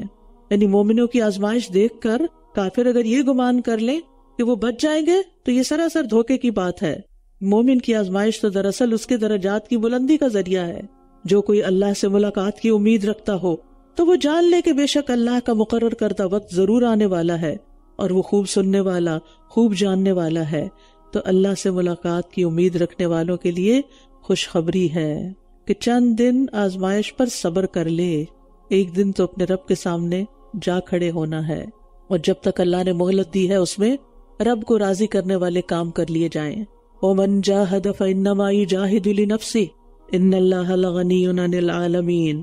اور جو کوئی مجاہدہ کرتا ہے تو بے شک وہ اپنے ہی لیے کرتا ہے، بے شک اللہ تمام جہان والوں سے بے نیاز ہے۔ مومن کو اللہ تعالیٰ کے احکامات پر عمل کرنے کے لیے بہت سی چیزوں کے مقابلے میں سخت محنت کرنی پڑتی ہے، جدوجہد کرنی پڑتی۔ پہلے تو ان کو جاننے میں محنت کرنی پڑتی، پھر اس پر عمل کرنے کا طریقہ سیکھا جاتا ہے، پھر عمل کرنے میں جو وقت لگتا ہے، جو ایفرٹ لگتی ہے، ان سب کے اندر ایک محنت ہوتی ہے۔ تو جو محنت کر لے گا اس کا فائدہ اسی کو پہنچے گا، کیونکہ اللہ تو تمام جہان والوں سے بے نیاز ہے۔ اور جو لوگ ایمان لائے اور انہوں نے نیک عمل کیے، ہم ان سے ان کی برائیاں ضرور دور کر دیں گے، اور ہم انہیں ان اعمال کا بہترین بدلہ ضرور دیں گے جو وہ کیا کرتے تھے۔ اور ہم نے انسان کو تاکید کی کہ اپنے والدین کے ساتھ بھلائی کرے، اور اگر وہ تم پر دباؤ ڈالیں کہ تم میرے ساتھ اسے شریک کرو جس کا تمہیں کوئی علم نہیں، تو ان کی اطاعت مت کرنا، تم سب کو میری ہی طرف لوٹنا ہے، پھر میں تمہیں خبر دوں گا اس کی جو کچھ تم کیا کرتے تھے۔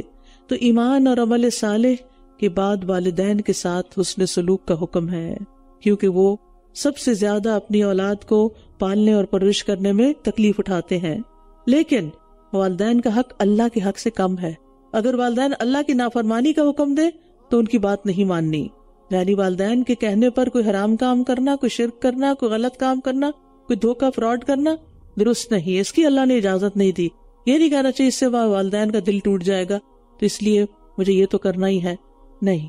بعض لوگ کہتے ہیں نہیں میرا شوہر نہیں مانتا اس لیے مجھے یہ کرنا ہے، تو ٹھیک ہے آپ ٹائم لیں، لیکن یہ ارادہ تو کریں کہ آپ نے اللہ کا حکم ضرور ماننا ہے، چاہے تھوڑا وقت لگ رہا ہے، کیونکہ ایک ہے کہ اس کو عذر اور بہانہ بنا لیا جائے، اور ایک ہے کہ انسان واقعی کرنے کے لیے جدوجہد کر رہا ہو۔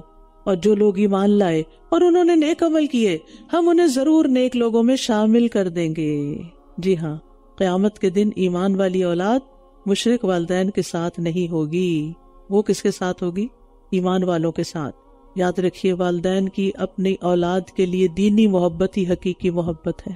آپ اپنے بچوں کے صحیح خیر خواہ جبھی ہو سکتے ہیں جب آپ ان کو دین سکھا رہے ہوں، کیونکہ قیامت کے دن انسان اسی کے ساتھ ہوگا جس سے وہ محبت کرتا ہوگا، سچی محبت۔ اور سچی محبت کیا چاہتی ہے؟ کہ جس سے محبت کی جائے اس کی آخرت کی فکر کی جائے، اور قیامت کے دن نیک لوگوں کے ساتھ کی دعا کرنی چاہیے۔ توفنی مسلما والحقنی بالصالحین۔ اور لوگوں میں سے ایسے بھی ہیں جو کہتے ہیں کہ ہم اللہ پر ایمان لائے، پھر جب وہ اللہ کی راہ میں تکلیف دیے جاتے ہیں تو لوگوں کے تکلیف دینے کو اللہ کے عذاب کی طرح سمجھ لیتے ہیں۔ لوگوں کے تکلیف دینے کو، بعض اوقات آپ کو اپنے گھر والوں سے ہی تکلیف پہنچ رہی ہوتی ہے، اور اگر آپ کے رب کی طرف سے کوئی مدد آ جائے تو وہ کہتے ہیں ہم تو تمہارے ہی ساتھ تھے۔ کیا بھلا اللہ کو بخوبی معلوم نہیں ہے جو جہان والوں کے سینوں میں ہے؟ تو یاد رکھیے، ایک ہوتی ہے لوگوں کی طرف سے پہنچنے والی تکلیف، اور ایک ہوتی ہے اللہ تعالیٰ کی طرف سے آنے والا عذاب۔ ان دونوں میں فرق ہے۔ اللہ کی طرف سے آنے والا عذاب اللہ کی ناراضگی کا نتیجہ ہوتا ہے، اور لوگوں سے ملنے والی جو تکلیف ہوتی ہے وہ ثواب کا باعث ہوتی ہے۔ بندے بندوں کے لیے جو آزمائش بن جاتے ہیں ان پر اگر انسان صبر کرتا ہے تو اس پر اجر ملتا ہے۔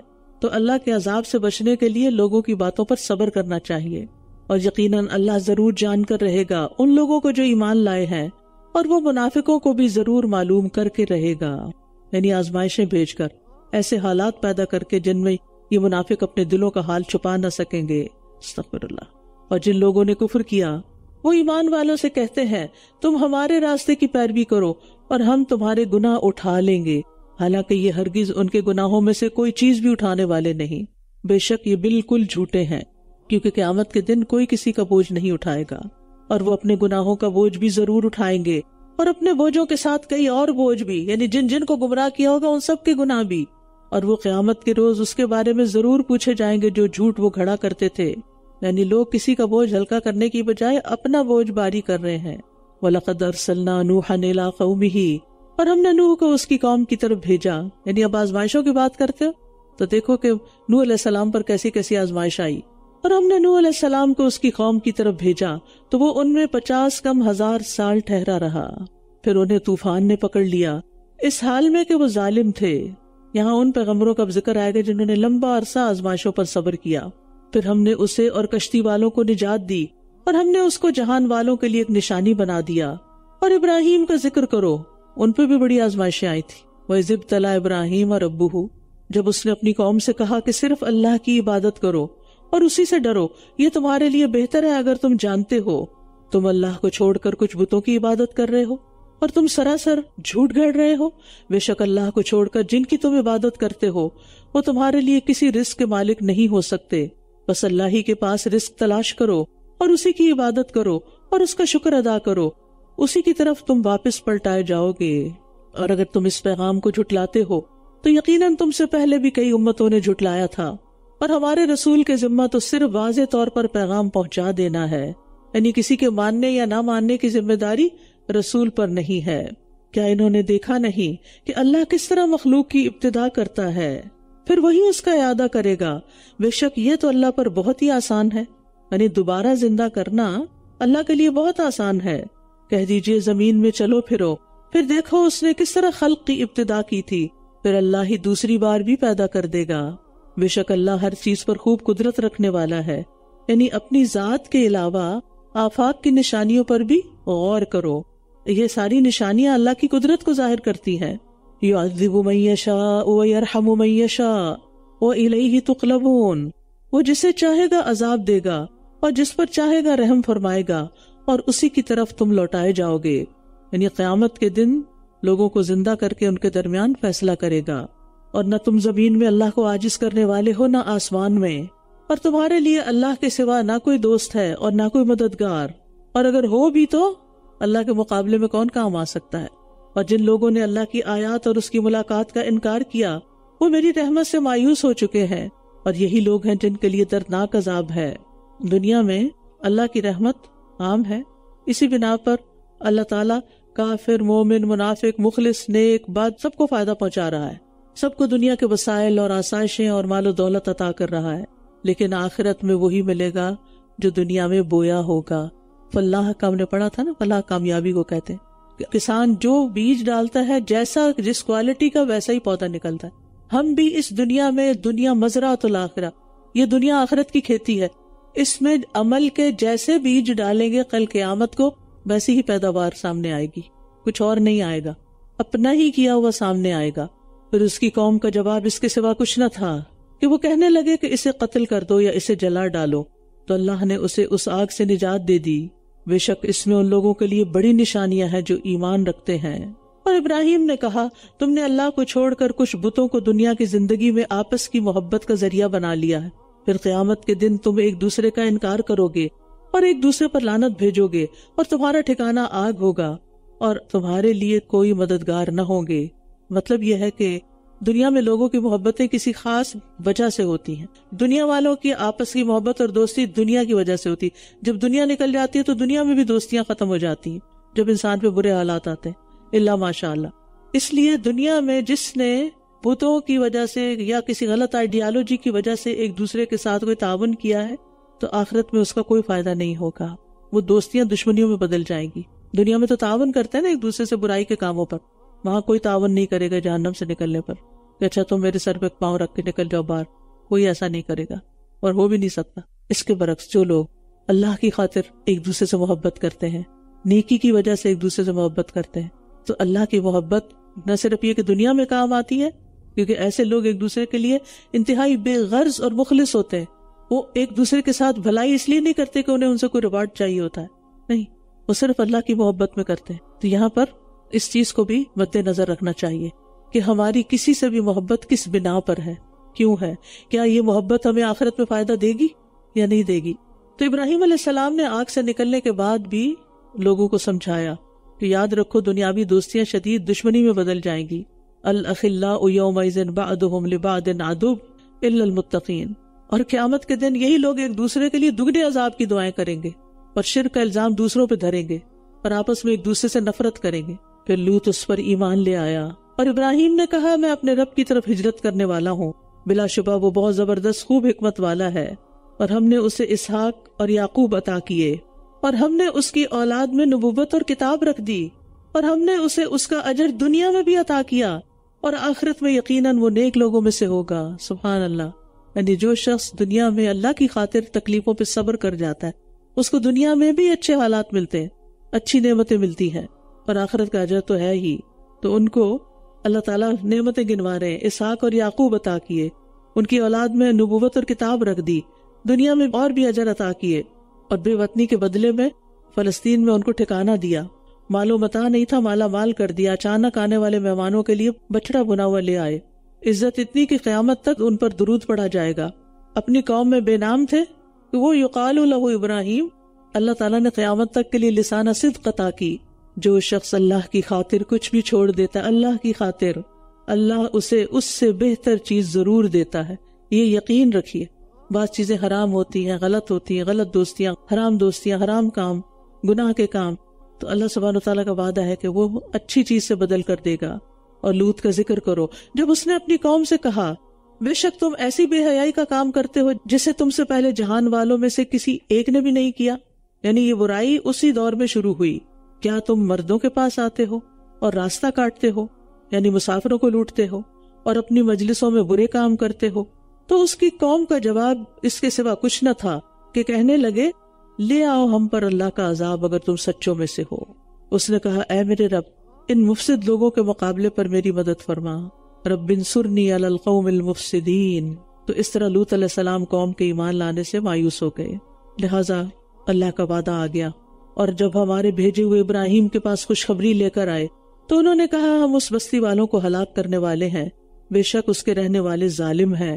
اس نے کہا اس میں تو لوط ہے. وہ کہنے لگے جو کوئی بھی اس میں ہے ہم اسے خوب جانتے ہیں، یقیناً ہم اسے اور اس کے گھر والوں کو نجات دیں گے سوائے اس کی بیوی کے، وہ پیچھے رہ جانے والوں میں سے ہے.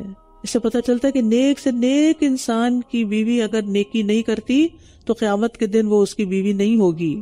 اور جب ہمارے بھیجے ہوئے لوط کے پاس آئے وہ ان کی وجہ سے پریشان ہوا اور دل میں ان سے تنگ ہوا اور انہوں نے کہا نہ تم ڈرو اور نہ غم کرو، بے شک ہم تمہیں اور تمہارے گھر والوں کو نجات دینے والے ہیں سوائے تمہاری بیوی کے، وہ پیچھے رہ جانے والوں میں سے ہے. بے شک ہم اس بستی والوں پر ان کی نافرمانیوں کی وجہ سے آسمان سے عذاب نازل کرنے والے ہیں۔ اس سے مراد وہی عذاب ہے جس سے قوم لوط کو تباہ کیا گیا، ہلاک کیا گیا۔ کہتے ہیں کہ جبریل علیہ السلام نے ایک پر کا کونا ہی مارا کہ پوری بستی کو جڑ سمیت کھیڑ کر آسمان تک لے گئے اور وہاں سے پٹک کے دے مارا، اور پھر اوپر سے پتھروں کی بارش ہوئی اور اس جگہ کو سخت بدبودار جھیل میں تبدیل کر دیا گیا۔ اور یقیناً ہم نے اس بستی میں ان لوگوں کے لیے جو عقل رکھتے ایک واضح نشانی چھوڑ دی، یعنی کفار مکہ ان بستیوں کو آتے جاتے دیکھتے تھے اپنے بزنس ٹرپس پر، اور مدین کی طرف ان کے بھائی شعیب کو بھیجا۔ اس نے کہا، اے میری قوم، اللہ کی عبادت کرو اور آخرت کے دن کی امید رکھو اور زمین میں مفسد بن کر بگاڑ پیدا نہ کرو۔ مگر انہوں نے اسے جھٹلا دیا تو انہیں ایک زلزلے نے پکڑ لیا، پھر انہوں نے اپنے گھروں میں اس حال میں صبح کی کہ وہ اوندھے منہ گرے ہوئے تھے، اور عاد اور سمود کو بھی ہم نے ہلاک کر دیا، اور یقیناً ان کے گھروں سے ان کی ہلاکت تم پر واضح ہو گئی، یعنی آثار قدیمہ اب تک باقی ہیں، اور شیطان نے ان کے اعمال ان کے لیے مزین کر دیے، بس انہیں سیدھے رستے سے روک دیا، حالانکہ یہ بہت سمجھدار لوگ تھے۔ یعنی شہر اور آبادیاں اور لوگ تو تباہ ہو چکے تھے، لیکن آثار اب بھی باقی ہیں۔ اور یہ جو آتا نا وَقَانُوا مُسْتَبْصِرِينَ کے بڑے زیرک، ہوشیار، سمجھدار لوگ تھے دنیاوی معاملات میں، اور اکثریت کا حال یہ ہوتا ہے جیسے سورۃ روم میں آتا ہے وَلَٰكِنَّ أَكْثَرَ النَّاسِ لَا يَعْلَمُونَ يَعْلَمُونَ ظَاهِرًا مِنَ الْحَيَاةِ الدُّنْيَا وَهُمْ عَنِ الْآخِرَةِ هُمْ غَافِلُونَ۔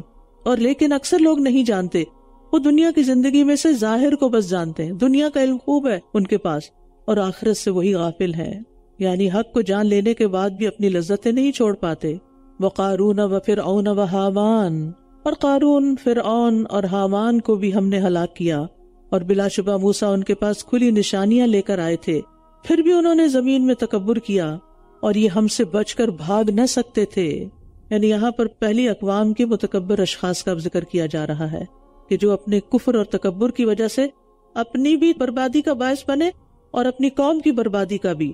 قارون دولت کی کثرت کی وجہ سے، فرعون حکومت کی وجہ سے، حامان وزارت میں تکبر کی مثال تھا، تو اللہ کے عذاب سے یہ سب متکبرین بچ نہ سکے، سب برباد ہوئے۔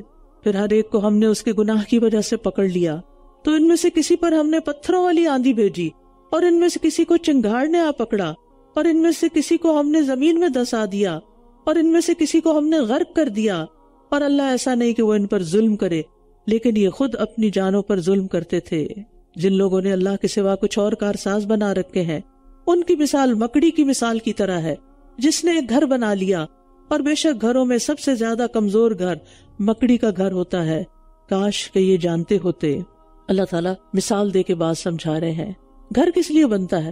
کہ انسان کو سردی، گرمی، بارش، آندھی وغیرہ سے اور دیگر نقصان دہ چیزوں سے محفوظ کرے، بچائے، لیکن مکڑی کا گھر اس میں سے کوئی بھی کام نہیں کرتا، یعنی نہ اسے سردی سے بچاتا ہے، نہ گرمی سے، نہ بارش سے، نہ طوفان سے، نہ کسی حملہ آور سے، بلکہ انتہائی ناپائیدار ہوتا ہے کہ ذرا سا ہاتھ چھو بھی جائے تو وہ ختم ہو جاتا ہے، چمٹ جاتا ہے آپ کو، اور آپ اس کو توڑ کے ہی اتارتے ہیں اپنے اوپر سے۔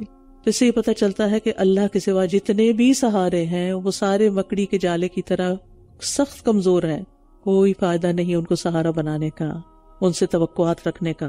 لیکن ہمیں سمجھ کیوں نہیں آتا؟ ہم سمجھتے ہیں مشرکین کے لیے ٹھیک ہے، مشرکین کی بات ہو رہی ہے، لیکن ہم بھی تو مشکل وقت میں اللہ کو سہارا نہیں بناتے، اس سے دعا کم کرتے ہیں، اس کو راضی کم کرتے ہیں، ہم صرف اسباب کو دیکھتے رہتے ہیں کہ کسی طرح ہمارا مسئلہ حل ہو جائے، اللہ کی طرف نہیں جاتے، اس کو راضی نہیں کرتے، اس کی عبادت نہیں کرتے۔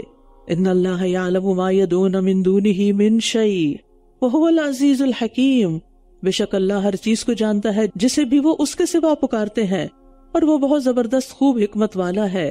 وَتِلْكَ الْأَمْثَالُ نَضْرِبُهَا لِلنَّاسِ وَمَا يَعْقِلُهَا إِلَّا الْعَالِمُونَ، اور یہ مثالیں ہم لوگوں کے لیے بیان کرتے ہیں مگر انہیں صرف علم رکھنے والے ہی سمجھتے ہیں، اور علم والوں سے مراد ایسے لوگ ہیں جو اللہ تعالیٰ کی کتاب اور زمین و آسمان میں پھیلی ہوئی بے شمار نشانیوں پر سوچ بچار کرتے ہیں، جو راسخون فی العلم ہوتے ہیں۔ خلق اللہ السماوات والارض بالحق ان فی ذلک لآیۃ للمؤمنین، اللہ نے آسمانوں اور زمین کو حق کے ساتھ پیدا کیا، بے شک اس میں ایمان والوں کے لیے ایک بڑی نشانی ہے کہ وہ اس میں غور و فکر کر کے سبق لیتے رہیں۔ وآخر دعوانا